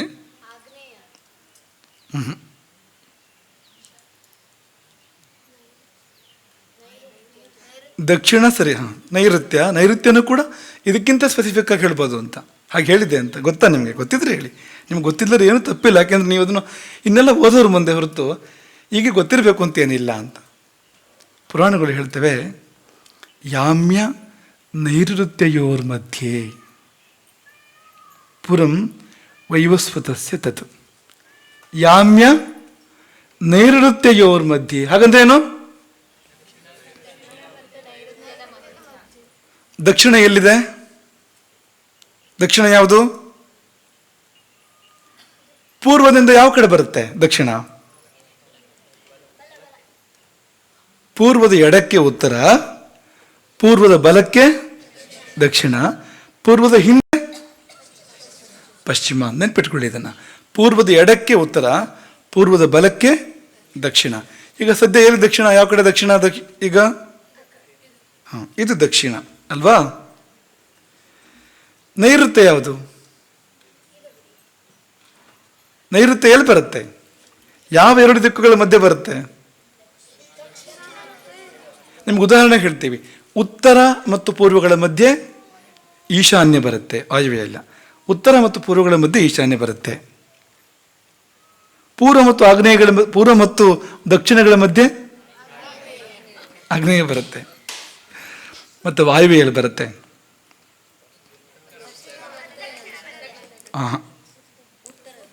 ಉತ್ತರ ಪಶ್ಚಿಮಗಳ ಮಧ್ಯೆ ವಾಯುವ್ಯ ಬರುತ್ತೆ. ಉತ್ತರ ಪಶ್ಚಿಮಗಳ ಮಧ್ಯೆ ವಾಯುವ್ಯ ಬರುತ್ತೆ. ನೈಋತ್ಯ ಒಂದೇ ಹೊಡೆದಿದ್ದೀನಿ. ದಕ್ಷಿಣ ಪೂರ್ವದ ಮಧ್ಯೆ ಆಗ್ನೇಯ. ಎರಡು ಅಶುಭ ದಿಕ್ಕುಗಳ ಮಧ್ಯದಲ್ಲಿ ನೈಋತ್ಯ ಬರುವಂಥದ್ದು. ದಕ್ಷಿಣ ಮತ್ತು ಪಶ್ಚಿಮ ಎಂಬ ಎರಡು ಅಶುಭವಾದ ದಿಕ್ಕುಗಳ ಮಧ್ಯದಲ್ಲಿ, ಪೂರ್ವ ಮತ್ತು ಉತ್ತರ ಎರಡು ಶುಭವಾದ ದಿಕ್ಕುಗಳು ಮಧ್ಯೆ ಬರೋದು ಈಶಾನ್ಯ. ತುಂಬ ಶುಭ ಅದು ಈಶಾನ್ಯ ಅಂತಂದರೆ, ಎರಡು ಶುಭವಾದ ದಿಶೆಗಳ ಮಧ್ಯೆ ಬರುವಂಥದ್ದು. ಹಾಗೆ ಎರಡು ಅತ್ಯಂತ ಅಶುಭವಾದ ದಿಶೆಗಳ ಮಧ್ಯೆ ಬರುವಂಥದ್ದು ನೈಋತ್ಯ. ಇದೆರಡು ಮಿಶ್ರ. ವಾಯವ್ಯ ಅಂದರೆ ಒಂದು ಕಡೆ ಶುಭ ದಿಕ್ಕು ಉತ್ತರ, ಇನ್ನೊಂದು ಕಡೆಗೆ ಪಶ್ಚಿಮ ಅಶುಭ ದಿಕ್ಕು ಅಂತ ಮಿಶ್ರ. ಅದು ಆಗ್ನೇಯು ಕೂಡ ಹಾಗೆ, ಒಂದು ಕಡೆ ದಕ್ಷಿಣ ಇನ್ನೊಂದು ಕಡೆ ಪೂರ್ವ. ನೆನ್ಪಿಟ್ಕೊಂಡು ಸುಲಭ ಆಗುತ್ತೆ ಅಂತ, ಅದಕ್ಕೋಸ್ಕರ ಇದನ್ನು ಹೇಳಿರ್ತಕ್ಕಂಥದ್ದು. ಹಾಗಾಗಿ ಶುಭ ದಿಶೆಗಳ ಮಧ್ಯೆ ಬರ್ತಕ್ಕಂಥ ದಿಕ್ಕು ಇದೆ ಉಪದಿಕ್ಕು, ಅಶುಭ ದಿಕ್ಕುಗಳ ಮಧ್ಯೆ ಬರುವಂಥದ್ದು ಕೂಡ ಇದೆ. ಒಂದು ಕಡೆ ಶುಭ ಇನ್ನೊಂದು ಕಡೆ ಅಶುಭ, ಇಂಥದ್ದು ಇದೆ. ಪ್ರಕೃತ ನೈಋತ್ಯ ಅನ್ನುವಂಥದ್ದು ದಕ್ಷಿಣ ಪಶ್ಚಿಮಗಳ ಮಧ್ಯೆ. ಹಾಗಾಗಿ ಇದು ದಕ್ಷಿಣ ಆದರೆ ನೈಋತ್ಯ ಹೀಗೆ ಬರುತ್ತೆ. ಯಾಕೆಂದರೆ ಇದು ಪಶ್ಚಿಮ ಅಲ್ವಾ, ದಕ್ಷಿಣ ಪಶ್ಚಿಮಗಳ ಮಧ್ಯೆ ಬರಬೇಕು. ಹೀಗೆ ಈ ಓರೆಯಲ್ಲಿ ಬರುತ್ತೆ ನೈಋತ್ಯ, ದಕ್ಷಿಣ ಹೀಗೆ ಬರುತ್ತೆ. ಇದೆರಡರ ಮಧ್ಯೆ ಅಂತೆ ಯಮನೂರಿನ ದಾರಿ, ಯಮನೂರಿನ ದಿಕ್ಕು ಹೇಗೆ ಅಂದರೆ ಪಶ್ಚಿಮ ಮತ್ತು ನೈಋತ್ಯಗಳ, ದಕ್ಷಿಣ ಮತ್ತು ನೈಋತ್ಯಗಳ ಮಧ್ಯದಲ್ಲಿ ಅಂತ. ಹಾಗಾಗಿ ಯಾಮ್ಯ ನೈಋತ್ಯಯೋರ್ ಮಧ್ಯೆ ಪುರಂ ವೈವಸ್ವತಸ್ಯ ತತ್ವ. ತುಂಬ ದೂರ ಹೋಗಬೇಕು, ಬಹಳ ದೂರ ಹೋಗಬೇಕು ಆ ದಿಕ್ಕಿನಲ್ಲಿ ಅಂತ. ತುಟ್ಟ ತುದಿಯಲ್ಲಿ ಬರುವಂಥದ್ದು ಆ ಪಿತೃಲೋಕ, ಆ ಸಂಯಮಿನಿ ಪಟ್ಟಣ, ಅದು ತುಟ್ಟ ತುದಿಯಲ್ಲಿ ಕೊಟ್ಟ ಕೊನೆಯಲ್ಲಿ ಅದು ಬರುವಂಥದ್ದು. ನಿಮ್ಗೆ ಇಲ್ಲಿ ಹುಡುಕಿ ಸಿಗುತ್ತೆ ಅಂತಿನಿಲ್ಲ. ಭೂಮಿಯಲ್ಲಿ ಎಲ್ಲಿದೆ, ನಾವು ದಕ್ಷಿಣ ದಕ್ಷಿಣ ದಕ್ಷಿಣ ನೈಋತ್ಯಗಳ ಮಧ್ಯೆ ಎಷ್ಟು ದೂರವರು ಭೂಮಿಯಲ್ಲಿ ಸಿಗಲ್ವಲ್ಲ ಅಂದರೆ, ಸಿಗೋ ಯೋಗ ಬರಬೇಕು, ಸಿಗೋ ಸಂದರ್ಭ ಬರಬೇಕು, ಸಿಗಬೇಕಾಗಂಥ ಯೋಗ್ಯತೆಗಳು ಬರಬೇಕು, ಆಮೇಲೆ ಕಾಣೋವಂಥದ್ದು. ನಮಗೆ ಕಂಡಿದ್ದು ಮಾತ್ರ ಇದೆ, ಕಾಣದಿರೋದು ಇಲ್ಲ ಅಂತಲ್ಲ, ಅದೇನು ಅಂತ. ಹಾಗಾಗಿ ಈಗ ನೀವು ಮ್ಯಾಪ್ ಹಾಕ್ಕೊಂಡು ನೋಡೋಕ್ಕೆ ಶುರು ಮಾಡಬೇಡಿ, ಒಂದು ಏನೋ ತಗೊಂಡು ಹೊರಟ್ಬಿಡ್ಬೇಡಿ ಎಲ್ಲಿದೆ ಯಮನೂರು ಅಂತ. ನೀವೇನು ನಿಮ್ಮ ನಚಿಕೇತ ಆದರೆ ಪರವಾಗಿಲ್ಲ, ನಿಮ್ಗೆ ಹೋದರೆ ಸಿಗುತ್ತೆ, ನಿಮಗೆ ಇಲ್ಲದೇ ಸಿಗಲ್ಲ. ನಿಮಗದು ಸಿಗಬೇಕಾದ್ರೆ ಆಯುಸ್ ಮುಗಿದಿರಬೇಕು ಅಥವಾ ಯೋಗ್ಯತೆ ಸಂಪಾದನೆ ಮಾಡಬೇಕು. ಈ ಜನ್ಮದಲ್ಲೇ ದೇಹ ಇರುವಾಗಲೇ ಯಮನೂರನ್ನು ನೋಡಬೇಕು ಅಂದರೆ ಅಂಥ ಕಣ್ಣು ಅಂಥ ಕಾಲು ಬೇಕಾಗತ್ತೆ, ಅಷ್ಟು ಇಟ್ಕೊಳ್ಳಿ ಮನಸ್ಸಲ್ಲಿ ಅಂತ. ಹಾಗಾಗಿ ಅದ್ರ ಬಗ್ಗೆ ಮುಂದೆ ವಿಸ್ತಾರವಾಗಿ ವರ್ಣನೆ ಮಾಡ್ತೀವಿ. ಈಗ ನಿಮಗೆ ಸಂಕ್ಷೇಪವಾಗಿ ಹೇಳುವಂಥದ್ದು, ಯಾಮ್ಯ ನೈಋತ್ಯಗಳ ಮಧ್ಯದಲ್ಲಿ ಬಹುದೂರ ಸಾಗಿದ ಮೇಲೆ ಆ ದಿಕ್ಕೇ ಮುಗಿದು ಹೋಗುವ ಸಂದರ್ಭದಲ್ಲಿ ವೈವಸ್ವತನ ನಗರಿ, ಯಮನ ನಗರಿ, ಸಂಯಮಿನಿ ಪಟ್ಟಣ ಸಿಗತ್ತೆ. ಆ ನಗರದ ವಿಸ್ತಾರ, ಸಂಯಮಿನಿ ಪಟ್ಟಣದ ವಿಸ್ತಾರ ಸಾವಿರಾರು ಯೋಜನೆಗಳು. ಒಂದು ಕ್ರೋಶ ಅಂದರೆ 1,000 ಧನಸ್ಸು, ಅಂದಾಜು 1 ಮೈಲು. 2 ಕ್ರೋಶ 1 ಗವ್ಯೂತಿ, 2 ಗವ್ಯೂತಿ 1 ಯೋಜನ ಅಂದರೆ ಸುಮಾರು 4 ಮೈಲು ಅಂತ ಒಂದು ಲೆಕ್ಕ. 1 ಯೋಜನ ಅಂದರೆ ಸುಮಾರು 4 ಮೈಲುಗಳಾಗ್ಬೋದು ಅಂತ. ಸಾವಿರಾರು ಯೋಜನೆಗಳ ವಿಸ್ತಾರ ಆ ಯಮನ ನಗರಿ. ಅಲ್ಲಿ ಚಿತ್ರಗುಪ್ತನ ಮಂದಿರ ಇದೆ. ಚಿತ್ರಗುಪ್ತನ ಮಂದಿರ 25 ಯೋಜನೆ ವಿಸ್ತಾರವಂತೆ, ಒಂದು 100 ಮೈಲಿ ಆಗುತ್ತೆ ವಿಸ್ತಾರ ಅದರದ್ದು ಅಂತ. 10 ಯೋಜನ ಎತ್ತರವಂತೆ ಕಬ್ಬಿಣದ ಪ್ರಾಕಾರ ಇರ್ತಕ್ಕಂಥ ಚಿತ್ರಗುಪ್ತನ ಮಂದಿರ ಇದೆ. ಹಾಗೆ ಅಲ್ಲಿ ಚಿತ್ರಗುಪ್ತನ ಮಂದಿರ ಸುತ್ತಮುತ್ತ ಬೇರೆ ಬೇರೆ ಯಮನ ಜೊತೆಗೆ ಯಮನಿಗೆ ಸಹಕಾರ ಕೊಡ್ತಕ್ಕಂಥವ್ರ ಅಂಥವ್ರ ಮನೆಗಳೆಲ್ಲ ಬರುತ್ತಂತೆ.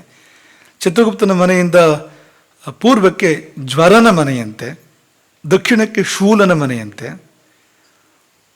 ಲೂತ ವಿಸ್ಫೋಟ ಅಂದರೆ ಸಿಡುಬು ಅವರ ಮನೆಯಂತೆ ಅಲ್ಲಿ ದಕ್ಷಿಣಕ್ಕೆ, ಪಶ್ಚಿಮಕ್ಕೆ ಕಾಲಪಾಶ, ಅಜೀರ್ಣ, ಅರುಚಿ ಇಲ್ಲದೆ ಇರುವಂಥದ್ದು ಅದರ ಮನೆಯಂತೆ, ಉತ್ತರ ದಿಕ್ಕಿಗೆ ರಾಜಯಕ್ಷ್ಮ, ಪಾಂಡುರೋಗ, ಈಶಾನ್ಯಕ್ಕೆ ತಲೆನೋವು, ಆಗ್ನೇಯಕ್ಕೆ ಮೂರ್ಛೆ, ನೈಋತ್ಯಕ್ಕೆ ಅತಿಸಾರ ಅಂದರೆ ಬೇದಿ, ವಾಯವ್ಯಕ್ಕೆ ಶೀತದಿಂದ ಬರುವ ಕಾಯಿಲೆಗಳು ಮತ್ತು ಉಷ್ಣದಿಂದ ಬರುವ ಕಾಯಿಲೆಗಳು, ಇಂಥದ್ದೆಲ್ಲ ಅಂತ. ಅಂದರೆ ಇದರ ವಿವರಣಕ್ಕೆಲ್ಲ ನಿಮ್ಮ ವಿಸ್ತಾರವಾಗಿ ಮುಂದಕ್ಕೆ ಬರೋಣ. ವ್ಯಾಧಿಗಳ ಮನೆಗಳು ಸುತ್ತಮುತ್ತ ಅಂತ. ಚಿತ್ರಗುಪ್ತನ ಮನೆಯ ಸುತ್ತಮುತ್ತ ವ್ಯಾಧಿಗಳು ಅಂದರೆ ವ್ಯಾಧಿ ದೇವತೆಗಳು ಅಂತ. ಜ್ವರ ಅಂದರೆ ಬರೀ ಟೆಂಪರೇಚರ್ ಅಂತ ಅನ್ಕೋಬೇಡಿ ನೀವು, ಅದೊಂದು ದೇವತೆ ಅಂತ. ಅದು ಪ್ರವೇಶ ಮಾಡುತ್ತೆ ಮತ್ತು ನಿರ್ಗಮನ ಮಾಡುತ್ತೆ ಅದು. ಹಾಗಾಗಿ ನಮ್ಗೆ ಜ್ವರ ಬರುವಂಥದ್ದು ಅಂತ. ಈಗ ಅಪಸ್ಮಾರ ಅಂದರೆ ಅದು ಕೂಡ ಒಂದು ದೇವತಾ ಶಕ್ತಿ ಅದೊಂದು. ಅದು ಪ್ರವೇಶ ಮಾಡಿದಾಗ ಫಿಟ್ಸ್ ಬರೋವಂಥದ್ದು, ನಿರ್ಗಮನ ಮಾಡಿದಾಗ ಅದು ಶಮನ ಆಗುವಂಥದ್ದು ಅಂತ. ಹಾಗಾಗಿ ಇವರೆಲ್ಲ ಯಮನಿಗೆ ಸಹಕಾರ ಕೊಡುವಂಥವ್ರು. ಯಮನ ಕಾರ್ಯ ಅಂದರೆ ಜೀವವನ್ನು ತರಬೇಕು ದೇಹದಿಂದ ಬಿಡಿಸಿ, ಆಗಲೂ ಸಹಕಾರ ಮಾಡುತ್ತೆ ಈ ಕಾಯಿಲೆಗಳೆಲ್ಲ. ಅಥವಾ ಅಲ್ಲೇ ಕಾಡಿಸ್ಬೇಕು, ಪೀಡಿಸ್ಬೇಕು, ಅವನ ಪಾಪಕ್ಕೆ ತಕ್ಕ ಶಾಸ್ತಿ ಮಾಡಬೇಕು. ಯಮನ ಕಾರ್ಯವೇ ಅದು.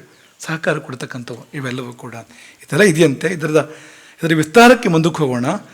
ಆ ಚಿತ್ರಗುಪ್ತನ ಮನೆ ಆಚೆಗೆ ಧರ್ಮರಾಜನ ಮನೆ, ಯಮನ ಮನೆ ಇದೆಯಂತೆ. ರತ್ನಮಯವಾಗಿರ್ತಕ್ಕಂಥ ಮಿಂಚಿನ ತೇಜಸ್ಸಿನಿಂದ ಕೂಡಿರ್ತಕ್ಕಂಥ ಯಮನ ಮನೆ 200 ಯೋಜನದ ವಿಸ್ತಾರ. 200 ಯೋಜನದ ವಿಸ್ತಾರ, 50 ಯೋಜನಗಳ ಎತ್ತರ. 50 ಯೋಜನ ಅಂದರೆ ಅದು 200 ಮೈಲಿ ಆಯ್ತದು. ಅಷ್ಟು ಎತ್ತರ ಇರತಕ್ಕಂಥ ಅತಿ ಭವ್ಯವಾಗಿರ್ತಕ್ಕಂಥ ಸಹಸ್ರ ಸ್ತಂಭಗಳ ಯಮನ ಮನೆ. ಅದರ ವರ್ಣನೆ ತುಂಬ ಇದೆ, ಮುಂದಕ್ಕಿದೆ. ಅಲ್ಲಿ ಯಮನ ದಿವ್ಯ ಸಭೆ, ಅದ್ಭುತವಾಗಿರ್ತಕ್ಕಂಥ ಸಭೆ. ಅಲ್ಲಿ ಬಿಸಿ ಇಲ್ಲವಂತೆ, ತಂಪಿಲ್ಲವಂತೆ, ಅಲ್ಲಿ ಹದವಾದ ವಾತಾವರಣ, ಅಲ್ಲಿ ಶೋಕ ಇಲ್ಲವಂತೆ, ಮುಪ್ಪಿಲ್ಲವಂತೆ, ಹಸಿವಿಲ್ಲಂತೆ, ಬಾಯಾರಿಕೆ ಇಲ್ಲವಂತೆ, ದುಃಖ ಆಗೋದಿಲ್ವಂತೆ. ಅಂಥ ಅದ್ಭುತವಾಗಿರ್ತಕ್ಕಂಥ ಯಮನ ಸಭೆ. ಅಲ್ಲಿಗೆ ಬರಲಿಕ್ಕೆ 4 ಮಾರ್ಗಗಳು. ಯಮನೂರಿಗೆ ಬರಲಿಕ್ಕೆ ಪೂರ್ವ, ಪಶ್ಚಿಮ, ಉತ್ತರ, ದಕ್ಷಿಣ. ಆ ಸಂಯಮಿನಿ ಪಟ್ಟಣ ಚತುರಸ್ರಾಕಾರವಂತೆ, ಸರಿಯಾಗಿ ಚೌಕ ಅದು. ಅಯೋಧ್ಯೆ ಹಾಗೆ ಉದ್ದ ಅಲ್ಲ, ಅದು ಸರಿಯಾದ ಚೌಕ ಸಂಯಮಿನಿ ಪಟ್ಟಣ ಅಂದರೆ. ಅದಕ್ಕೆ 4 ದ್ವಾರಗಳು. ಆ 4 ದ್ವಾರಗಳ ಪೈಕಿಯಲ್ಲಿ ಪುಣ್ಯವಂತರು 3 ದ್ವಾರಗಳಿಂದ ಒಳಗೆ ಬರ್ತಾರೆ. ಪಾಪಿಗಳಿಗೆ ಒಂದೇ ದ್ವಾರ, ಅದು ದಕ್ಷಿಣ ದ್ವಾರ. ಪಾಪಿಗಳು ದಕ್ಷಿಣದ ಬಾಗಿಲಿಂದ ಬರ್ತಾರೆ. ಜೀವನವಿಡೀ ಒಳ್ಳೆಯ ಕೆಲಸಗಳನ್ನು ಮಾಡಿರ್ತಕ್ಕಂಥವ್ರು, ಸಾತ್ವಿಕರಾಗಿ ಧರ್ಮಾತ್ಮರಾಗಿ ಬದುಕಿದಂಥವ್ರು 3 ವೆರೈಟಿ ಇದೆ ಅವರಲ್ಲೂ ಕೂಡ. ಎಂತೆಂಥ ಪುಣ್ಯಗಳನ್ನು ಮಾಡಿದ್ರೆ ಯಾವ ಬಾಗಿಲಿಂದ ಬರಬೇಕು ಅಂತ ಪೂರ್ವ, ಪಶ್ಚಿಮ ಮತ್ತು ಉತ್ತರ ದ್ವಾರಗಳಿಂದ ಪುಣ್ಯವಂತರು ಪ್ರವೇಶ ಮಾಡ್ತಾರೆ. ಅಂಥ ಅದ್ಭುತವಾಗಿರ್ತಕ್ಕಂಥ ಯಮನಗರಿ. ಅಲ್ಲಿ ಯಮ ಶೋಭಿಸ್ತಾನೆ, ಸಿಂಹಾಸನ ಬೇರೆ ಮಂಡಿಸ್ತಾನೆ. ಅಲ್ಲಿ ಅವನ ಆ ಸಭೆಯಲ್ಲಿ ಅತ್ಯದ್ಭುತ ಅಂತಂಥ ಮಹಾತ್ಮರೆಲ್ಲ ಆ ಸಭೆಯಲ್ಲಿ ಸೇರಿರ್ತಾರಂತೆ, ಯಮನ ಸಭೆಯಲ್ಲಿ. ಇದರ ಸಂಕ್ಷೇಪವನ್ನು ಹೇಳಿದ್ವು ನಿಮಗೆ. ವಿಸ್ತಾರಕ್ಕೆ ಮುಂದಕ್ಕೆ ನಾವು ಆ ಸಂದರ್ಭ ಬರುತ್ತೆ ಮುಂದೆ, ಆಗ ನಾವು ಅದನ್ನು ವಿಮರ್ಶೆ ಮಾಡೋಣ. ಆದರೆ ತಿಳ್ಕೊಳ್ಬೇಕು, ನಾವು ಯಮನೂರಿನ ಬಗ್ಗೆ ತಿಳ್ಕೊಳ್ಬೇಕು. ಅಪ್ಪಯ್ಯ ದೀಕ್ಷಿತರು ಅಂತ ಒಬ್ಬರು ದೊಡ್ಡ ವಿದ್ವಾಂಸರು, ಅವ್ರದ್ದು ವೈರಾಗ್ಯ ಶತಕ ಅಂತ 100 ಶ್ಲೋಕಗಳಿದೆ. ಅದು ವೈರಾಗ್ಯದ ಬಗ್ಗೆ ಇರ್ತಕ್ಕಂಥದ್ದು. 76ನೇ ಶ್ಲೋಕ ಹೀಗಿದೆ: ವಂಗಾಃ ಕಥಂ ಅಂಗಾಃ ಕಥಂ ಇತ್ಯನಯುಂಕ್ತೆ ವೃಥ ದೇಶ. ಅಂಗ ಹೇಗಿದೆ, ವಂಗ ಹೇಗಿದೆ ಅಂತೆಲ್ಲ ಮನುಷ್ಯ ಕುತೂಹಲ ತಾಡ್ತಾನೆ. ಅಂಗದೇಶ ಹೇಗಿರ್ಬೋದು, ವಂಗದೇಶ ಹೇಗಿರ್ಬೋದು. ಇವತ್ತಿನ ಕಾಲಕ್ಕೆ ಹೇಳ್ಬೋದಾದರೆ ಲಂಡನ್ ಹೇಗಿರ್ಬೋದು, ಅಥವಾ ವಾಷಿಂಗ್ಟನ್ ಹೇಗಿರ್ಬೋದು, ನ್ಯೂಯಾರ್ಕ್ ಹೇಗಿರ್ಬೋದು, ಚಿಕಾಗೋ ಹೇಗಿರ್ಬೋದು ಅಂತೆಲ್ಲ ನಾವು ಚಿಂತನೆ ಮಾಡ್ತಾ ಇರ್ತೀವಲ್ವಾ. ಎಷ್ಟು ಚೆನ್ನಾಗಿರ್ಬೋದು, ಅದು ಎಷ್ಟು ವೈಭವದಲ್ಲಿರ್ಬೋದು ಅಂತ. ಆದರೆ ಯಮನೂರು ಹೇಗಿದೆ ಅಂತ ಒಬ್ಬನೂ ಆಲೋಚನೆ ಮಾಡುವನಿಲ್ಲ. ಕೀದೃಕ್ ಕೃತಾಂತಪುರಂ ಇತಿ ಕೋಪಿ ನ ಜಿಜ್ಞಾಸತೆ ಲೋಕಃ ಅಂತ. ಒಂದು ದಿನ ಹೋಗಲೇಬೇಕು ಅಲ್ಲಿಗೆ. ಸ್ಟೇಕ್ಸ್ ತುಂಬ ಇದೆ. ನಮ್ಮ ಜೀವ ಅಲ್ಲಿಗೆ ಹೋಗುವಂಥದ್ದು ಒಂದು ಕಾಲ ಸಂದರ್ಭ ಬರುತ್ತೆ. ಆದರೆ ಅದು ಹೇಗಿದೆ ಅಂತ ತಿಳ್ಕೊಳ್ಳೋ ಪ್ರಯತ್ನವನ್ನು ಯಾರೂ ಮಾಡೋದಿಲ್ಲ.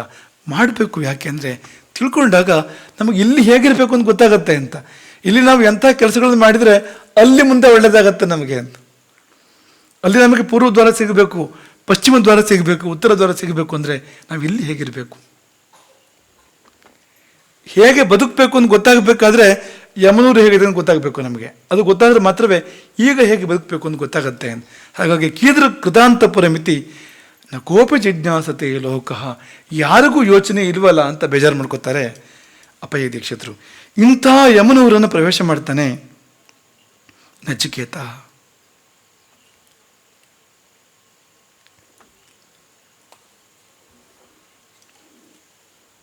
ಮೂರು ದಿನಗಳ ಉಪವಾಸ. ಯಮನೂರಿನಲ್ಲಿ ಆತಿಥ್ಯ ಮಾಡೋರಿಲ್ಲ ಅಂತಲ್ಲ, ಆತಿಥ್ಯ ಮಾಡ್ತಾನೆ ಯಮ. ನಿಮಗೆ ಅದನ್ನು ನಾಳೆಯೋ ನಾಡಿದ್ದು ವರ್ಣನೆ ಮಾಡ್ತೇವೆ. ಯಮ ಒಳ್ಳೆಯವರು ಬಂದರೆ ಯಾವ ಥರ ನೋಡ್ಕೋತಾನೆ ಅಂತ ಅಲ್ಲಿ ವರ್ಣನೆ ಇದೆ. ಎದ್ದು ಬರ್ತಾನಂತೆ ಸಿಂಹಾಸನದಿಂದ, ಅವನು ಸ್ವಾಗತ ಮಾಡ್ತಾನಂತೆ, ಪಾದ ಪೂಜೆ ಮಾಡ್ತಾನಂತೆ, ಪುಣ್ಯವಂತರದ್ದು ಯಮಧರ್ಮ ಅಂಥದ್ದು ಇದೆ. ಉಪಚರಿಸ್ತಾನೆ ಅವರನ್ನು ಅಂತ. ಯಮಲೋಕದಲ್ಲಿ ಆತಿಥ್ಯ ಇದೆ, ಗೊತ್ತಿರಲಿ ನಿಮಗೆ. ಆದರೆ ಪಾಪಿಗಳಾದರೆ ಅವರಿಗೂ ಆತಿಥ್ಯ ಇದೆ, ಬೇರೆ ಥರದ್ದು. ಬಡಿಗೆ ಆತಿಥ್ಯ ಅದಕ್ಕಿರೋಂಥದ್ದು. ಬಡಿಗೆ ಅಂದರೆ ಅಂತಿಂಥ ಬಡಿಗೆ ಅಲ್ಲ ಅದು, ಅಂತಿಂಥ ದೊಣ್ಣೆ ಅಲ್ಲ ಅದು. ಬೇರೆಯೇ ವಿಷಯ ಬಿಡಿ, ಇದು ಭಯಂಕರವಾಗಿರ್ತಕ್ಕಂಥದ್ದು. ಆದರೆ ಒಳ್ಳೆಯವರಿಗೆ ಅತ್ಯದ್ಭುತವಾಗಿರ್ತಕ್ಕಂಥ ಆತಿಥ್ಯ ಕೂಡ ಅಲ್ಲಿದೆ ಅಂತ. ಆದರೆ ನಚಿಕೇತ ಏನನ್ನು ಮುಟ್ಟಲಿಲ್ಲ ಅಂತ. ಯಾಕೆ? ದೈವಿ ವಾಣಿ ಹೇಳಿತ್ತು, 3 ದಿನ 3 ಹಗಲು 3 ರಾತ್ರಿ ಏನನ್ನು ಮುಟ್ಟಬೇಡ, ಏನನ್ನು ತಿನ್ನಬೇಡ ಮತ್ತು ಏನನ್ನು ಕುಡಿಬೇಡ ಎಂಬುದಾಗಿ ದೈವಿ ವಾಣಿ ಹೇಳಿತ್ತಲ್ವಾ. ಅವನ ಅಂತರ್ವಾಣಿ ಎಚ್ಚರಿಸಿತ್ತಲ್ವಾ. ಅಂತರ್ವಾಣಿ ಎಚ್ಚೆತ್ತವನು ನಚಿಕೇತ ಅಂದರೆ ಅಷ್ಟೇ ವಯಸ್ಸಿಗೆ, ಅಷ್ಟು ಚಿಕ್ಕವನಾದರೂ ಕೂಡ ಅಂತರ್ವಾಣಿ ಪ್ರಬೋಧವಾಗಿರ್ತಕ್ಕಂಥವನು ನಚಿಕೇತ ಅಂತ. ಹಾಗಾಗಿ ಅವನು ಏನನ್ನು ತಿನ್ನದೆ ಏನನ್ನು ಕುಡಿಯದೆ 3 ದಿನಗಳ ಕಾಲ ಕಳೆದು ಬಿಡ್ತಾನೆ ಅಂತ. 3 ದಿನ ಪಾಪ ಯಮ ಇರಲಿಲ್ಲ ನಚಿಕೇತ ಹೋದಾಗ. ಪಾಪ ಅಂತ ಯಮನಿಗೆ ಹೇಳಿದ್ದು, ನಚಿಕೇತನಿಗಲ್ಲ. ಅವನಿಗೆ ಅದು ಯಾರನ್ನೋ ಬಹುಶಃ ಅಂಥ ದೊಡ್ಡ ಮನುಷ್ಯನ ಕರ್ಕೊಂಡು ಬರೋಕ್ಕೆ ಹೋಗಿದ್ನೋ ಏನು ಕಥೆಯೋ, ಸುಲಭವಾಗಿ ಬರದೇ ಇದ್ದವರು ಏನು ಕಥೆಯೋ ಗೊತ್ತಿಲ್ಲ. 3 ದಿವಸ ಆಗಿಬಿಟ್ಟಿದೆ, ಯಮ ಊರಲ್ಲಿಲ್ಲ ಅಂತ, ಹೊರಗಡೆ ಎಲ್ಲೋ ಹೋಗಿದ್ದಾನೆ ಅಂತ. ಬಂದರಂತೆ ಯಮ. ಬಂದಾಗ ಒಂದು ಹೊಸ ಜನ ಇದೆ ಇಲ್ಲಿಂದ, ತನ್ನ ಊರಿನಲ್ಲಿ ತನ್ನ ಲೋಕದಲ್ಲಿ ಆಯುಸ್ಸು ಮುಗಿದೇ ಬಂದವನಲ್ಲ, ಮುಗಿದೇ ಬಂದವನೊಬ್ಬನು ಬಂದುಬಿಟ್ಟಿದ್ದಾನೆ. ಭಾಳ ಕಷ್ಟ ಯಮನಿಗೆ. ಆಯುಸ್ಸು ಮುಗಿದವರಾದರೆ ವ್ಯವಸ್ಥೆ ಉಂಟು. ಒಂದು ಚಿತ್ರಗುಪ್ತ ಇದ್ದಾನೆ, ಹೇಳು ಇವನು ಹಣೆ ಬರಹವನ್ನ ಅಂತ ಹೇಳಿದ್ರೆ ಚಿತ್ರಗುಪ್ತ ಹೇಳ್ತಾನೆ ಪೂರ್ತಿ ಏನು ಕರ್ಮ ಮಾಡಿದ್ದವನು ಅಂತೆಲ್ಲ. ತಕ್ಕ ಶಿಕ್ಷೆಯನ್ನು ಅಥವಾ ತಕ್ಕ ಉತ್ತಮ ಲೋಕಗಳನ್ನು ಕೊಡ್ತಾನೆ ಯಮ. ಆದರೆ ಇದು ಅಂಥದ್ದಲ್ಲ. ಇದು ಇವನು ಬಂದಿದ್ದು ಆಯುಸ್ಸು ಥಿಯರಿ ಅಲ್ಲ, ತನ್ನ ತೇಜಸ್ಸಿನಿಂದ ಬಂದಿರತಕ್ಕಂಥವನು, ತನ್ನ ಪುಣ್ಯ ಪ್ರಭಾವದಿಂದ ಬಂದಿರತಕ್ಕಂಥವನು, ಪಿತೃವಾಕ್ಯ ಪರಿಪಾಲಕನಾಗಿ ಬಂದಿರತಕ್ಕಂಥವನು. ಅಂತಹದ್ದೊಂದು ಶ್ರೇಷ್ಠ ಜೀವ, ಅದ್ಭುತ ಜೀವ ಬಂದಿದೆ. ಎಲ್ಲ ಜೀವಗಳು ಹಾಗಲ್ಲ, ಆ ರೀತಿ ನೋಡ್ಕೊಳ್ಳೋ ಹಾಗಿಲ್ಲ ಇವನನ್ನು. ಹಾಗಾಗಿ ಅಚ್ಚರಿಯಿಂದ ನೋಡಿದನಂತೆ. ಅಷ್ಟೊತ್ತಿಗೆ ಎಚ್ಚರಿಕೆಯನ್ನು ಕೂಡ ಕೊಟ್ಟರು ಯಮನಿಗೆ ಅಂತ. ಯಮಲೋಕದವರು, ಅವನ ಪರಿವಾರದವರು ಯಮನಿಗೊಂದು ಎಚ್ಚರಿಕೆಯನ್ನು ಕೂಡ ಕೊಟ್ಟರು ಅಂತ.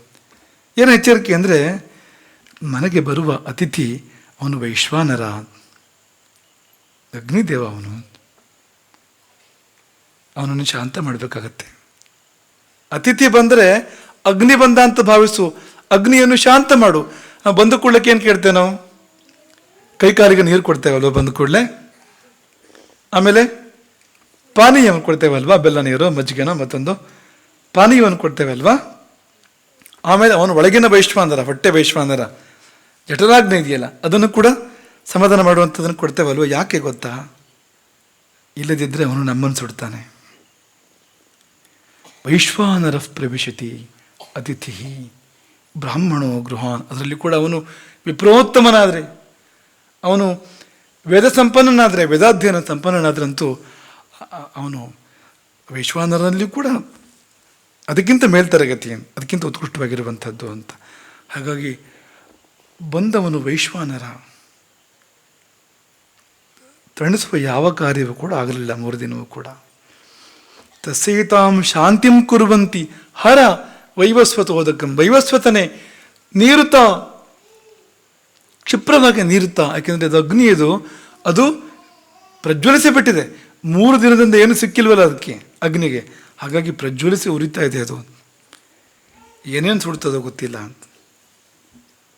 ಆಶಾ ಪ್ರತೀಕ್ಷೆ, ಏನನ್ನು ಸುಡೋದು ಅಂದರೆ ನಮ್ಮ ಆಶೆಗಳು, ನಮ್ಮ ಪ್ರತೀಕ್ಷೆಗಳು, ಅದೆಲ್ಲವೂ ಸುಡುತ್ತಂತೆ. ಅದು ಮನೆಗೆ ಬಂದ ಅತಿಥಿಗೆ ನಾವು ಆತಿಥ್ಯವನ್ನು ಮಾಡದೇ ಇದ್ದರೆ, ಆ ಅತಿಥಿ ಎಂಬ ಅಗ್ನಿ ನಮ್ಮ ಎಲ್ಲ ಆಶೋತ್ತರಗಳನ್ನು, ನಾವು ಬದುಕಿನಲ್ಲಿ ಏನೆಲ್ಲ ಆಸೆ ಪಡ್ತೇವೋ ಸುಟ್ಟಾಕ್ಬಿಡ್ತಾನೆ. ಆಶೆ ಮತ್ತು ಪ್ರತೀಕ್ಷೆ ಸ್ವಲ್ಪ ವ್ಯತ್ಯಾಸ ಇದೆ ಎರಡಕ್ಕೂ ಕೂಡ. ಆಶೆ ಅಂದರೆ ಅದು ಸಿದ್ಧಿ ಆಗ್ತದೋ ಎಲ್ಲೋ ಗೊತ್ತಿಲ್ಲ, ಆಶೆ ಪೂರೈಸ್ತದೋ ಎಲ್ಲೋ ಗೊತ್ತಿಲ್ಲ. ಪ್ರತೀಕ್ಷೆ ಅಂದರೆ ಹಾಗಲ್ಲ, ಗೊತ್ತು ನಮಗೆ ಇದು ಆಶೆ ಪೂರೈಸುತ್ತೆ, ಇಂಥದ್ದೊಂದು ಆಗುತ್ತೆ, ನಮಗೆ ಅನುಕೂಲ ಆಗುತ್ತೆ ಅಂತ ಗೊತ್ತಿದೆ ನಮಗೆ. ಅದೆರಡನ್ನೂ ಸುಟ್ಬಿಡ್ತಾನೆ. ಇನ್ನೂ ಅನೇಕ ಸೋನೃತಾಮ್ ಅಂದರೆ ಒಳ್ಳೆಯ ಮಾತು. ಇಷ್ಟಾಪೂರ್ತೆ ಅಂದರೆ ನಮ್ಮ ಪುಣ್ಯ ಅಂತ. ಇಷ್ಟ ಅಂದರೆ ಯಜ್ಞಯಾಗ ಮಾಡಿದ್ದು, ಪೂರ್ತ ಅಂದರೆ ಕೆರೆ ಕಟ್ಟೆ ಕಟ್ಟಿಸಿದ್ದು, ಯಾರಿಗಾರು ಉಪಕಾರ ಮಾಡಿದ್ವಿ ಲೋಕದಲ್ಲಿ, ಅದರಿಂದ ಬರೋ ಪುಣ್ಯಗಳು. ಪುತ್ರ ಪಶುಶ್ಚ ಸರ್ವಾನ್ ಏತದ್ ವೃಂಕ್ತೆ ಪುರುಷಸ್ಯ ಅಲ್ಪಮೇಧ ಸಹ. ಆತಿಥ್ಯ ಮಾಡಿದ ಅಲ್ಪ ಬುದ್ಧಿಯವನು, ಬುದ್ಧಿಹೀನ, ಆತಿಥ್ಯ ಮಾಡದೇ ಇದ್ದವನು, ಅಂಥವನ ಜೀವನದ ಒಳ್ಳೆಯ ಸಂಗತಿಗಳೆಲ್ಲವನ್ನು ಕೂಡ ಅತಿಥಿಯಾದವನು ಆತಿಥ್ಯಕ್ಕೆ ಒಳಗಾಗದಿದ್ದರೆ ಸುಟ್ಟೇ ಬಿಡ್ತಾನೆ. ಯಸ್ಯ ಅನಶ್ನನ್ ವಸತಿ ಬ್ರಾಹ್ಮಣೋ ಗೃಹೇ. ಅಗ್ನಿಗೆ 2 ರೂಪ, ಬೆಳಕು ಮತ್ತು ಬೆಂಕಿ. ಆತಿಥ್ಯ ಮಾಡಿದರೆ ಬೆಳಕು, ಅದು ಅತಿಥಿ ಎಂಬ ಅಗ್ನಿ. ನೀವು ಶಮನ ಮಾಡಿದರೆ ಬೆಳಕು, ಅದು ಇಲ್ಲದಿದ್ದರೆ ಬೆಂಕಿ. ಹಾಗಾಗಿ ಯಾವ ನಚಿಕೇತನನ್ನು ಕೇಳಬೇಕಾಯಿತು. ಕುಮಾರ ಕತಿರಾತ್ರಿರವಾತ್ಸೀಹಿ, ಮಗು ಎಷ್ಟು ರಾತ್ರಿ ಉಳ್ಕೊಂಡೆ ನನ್ನ ಮನೆಯಲ್ಲಿ ನೀನು? ತಿಸ್ರಹ, ಸಂಸ್ಕೃತ ಗೊತ್ತಾಗತ್ತಲ್ವಾ? ಗೊತ್ತಾಗ್ತಿದ್ರು ಕೂಡ ಗೊತ್ತಾಗತ್ತೆ, ಅರ್ಥ ಆಗತ್ತೆ ನಿಮಗೆ. ತಿಸ್ರ ಇತಿ ಪ್ರತ್ಯುವಾಚ, 3 ರಾತ್ರಿಗಳು ಅಂತ ಪ್ರತ್ಯುತ್ತರವನ್ನು ಕೊಟ್ಟ. ಆಗ ಪ್ರಶ್ನೆ ಕೇಳ್ತಾನೆ ಯಮ, ಕಿಂ ಪ್ರಥಮಾಂ ರಾತ್ರಿ ಮಾಶ್ನಾ ಇತಿ, ಮೊದಲ ದಿನ ಹೊಟ್ಟೆಗೆ ಏನು ತೆಗೆದುಕೊಂಡೆ, ಏನು ತಿಂದೆ ಮೊದಲನೇ ದಿನ ಅಂತ. ಉತ್ತರ ಏನು? ಪ್ರಜಾಂತ ಇತಿ, ನಿನ್ನ ಮಕ್ಕಳನ್ನು. ಕಿಂ ದ್ವಿತೀಯಾಮಿತಿ, ಯಮನ ಪ್ರಶ್ನೆ, ಕಿಂ ದ್ವಿತೀಯಾಂ ಪಶೂಂಸ್ತ ಇತಿ, ನಿನ್ನ ಪಶುಗಳನ್ನು. ಯಮನಲ್ಲಿ ಪಶುಗಳಿದೆಯಾ? ನೆನಪು ಮಾಡ್ಕೊಳ್ಳಿ, ಏನಿದೆ? ಅಂತಿಂತಹ ಕೋಣ ಅಲ್ಲ ಅದು. ಆ ಕೋಣದ ವರ್ಣನೆ ಕೂಡ ಇದೆ.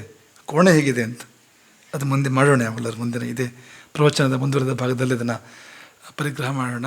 ಆ ಕೋಣ ಅಂದರೆ ಸುಮ್ಮನೆ ನೀವು ಊರಲ್ಲಿ ಕಂಡ ಕೋಣ ಥರ ಅಲ್ಲ ಅದು.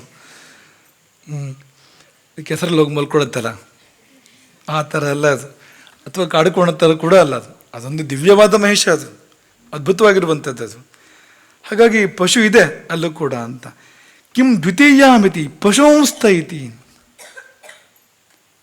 ಯಮನಿಗೆ ಮಕ್ಕಳು ಇದ್ದಾರೆ, ಪಶುಗಳು ಇದೆ ಅವನ ಬಳಿಯಲ್ಲಿ. ಕಿಂ ತೃತೀಯಾಮಿತಿ ಸಾಧುಕೃತ್ಯಾಂ ತ ಇತಿ, ಸಾಧುಕೃತ್ಯಾಂ, ಸಾಧು ಅಂದರೆ ಒಳ್ಳೆಯದು, ಸಾಧುಕೃತ್ಯ ಅಂದರೆ ಒಳ್ಳೆ ಕಾರ್ಯಗಳು, ಆವರೆಗೆ ಮಾಡಿರ್ತಕ್ಕಂಥ ಎಲ್ಲ ಒಳ್ಳೆ ಕಾರ್ಯಗಳು, ಅದರಿಂದ ಬಂದಿರತಕ್ಕಂಥ ಪುಣ್ಯ, ಈವರೆಗಿನ ಪುಣ್ಯ, ಅದೆಲ್ಲ ಹೋದರೆ ಯಮನಲ್ಲಿ ಏನು ಉಳಿಯೋದು? ಆಮೇಲೆ ಏನಿದೆ ಅಂತ. ಹಾಗಾಗಿ ಕಿಂ ತೃತೀಯಾಮಿತಿ ಸಾಧುಕೃತ್ಯಾಂ ತ ಇತಿ, ಇಂತಹ ದಿಟ್ಟ ಉತ್ತರ ಕೊಟ್ಟು ನಮಸ್ತೆ ಅಸ್ತು ಭಗವಃ ಅಂತ, ಭಗವಂತನೇ ನಿನಗೆ ನಮಸ್ಕಾರ ಅಂತ ಆ ಗೌರವವನ್ನು ಕೊಡ್ತಾನೆ. ನಮಸ್ತೆ ಅಸ್ತು ಭಗವ ಇತಿ. ನೀವೇ ಹೇಳಿ, ಯಮನಿಗಿಂಥವ್ರು ಯಾರಾದ್ರು ಸಿಕ್ಕಿರ್ತಾರ? ಮೊದಲು ಯಾರಾದರೂ ಬಂದರೂ ಯಮನ ಗತ್ತೆ ಬೇರೆ. ಸಾಮಾನ್ಯವಾಗಿ ಜೀವಿಗಳು ಬಂದರೆ ಯಮನ ಶೈಲಿಯೇ ಬೇರೆ ಇರ್ತದೆ ಅಂತ. ಆದರೆ ಮೊದಲನೇ ಬಾರಿ ಯಮನಿಗೆ ಇಂಥದ್ದೊಂದು ಅನುಭವ ಆಯಿತು. ಈ ಲೋಕದಿಂದ ಬಂದವನೊಬ್ಬ ಯಮನನ್ನು ಹೆಚ್ಚು ಕಡಿಮೆ ಬೆದರಿಸ್ತಾ ಇದ್ದಾನೆ ಅಂತ. ನಿನ್ನ ಮಕ್ಕಳನ್ನು ತಿಂದೆ, ನಿನ್ನ ಪಶುಗಳನ್ನು ತಿಂದೆ, ನಿನ್ನ ಪುಣ್ಯವನ್ನೇ ತಿಂದೆ ಅಂತ. ಯಮ ಒಂದೊಂದು ಹೆಜ್ಜೆ ಬೆಚ್ಚಿ ಹಿಂಸರಿಬೇಕು, ಒಂದೊಂದು ಉತ್ತರ ಕೇಳಿದಾಗ ಕೂಡ ಬೆಚ್ಚಿ ಹಿಂದೆ ಜಗ್ಗಬೇಕು ಅಂತ ಉತ್ತರಗಳು ಅಂತ. ಎಷ್ಟು ಸುಂದರವಾಗಿದೆ, ಎಷ್ಟು ಅದ್ಭುತವಾಗಿದೆ ನೋಡಿ ಅಂತ ಅಲ್ವಾ? ನಚಿಕೇತನ ಬಗ್ಗೆ ಏನು ಅನಿಸುತ್ತೆ ನಮಗೆ ಇದನ್ನೆಲ್ಲ ಕೇಳಿದಾಗ? ಏನು ಅನಿಸುತ್ತೆ ನಚಿಕೇತನ ಬಗ್ಗೆ? ಪಾಪ ಅನ್ಸುತ್ತ?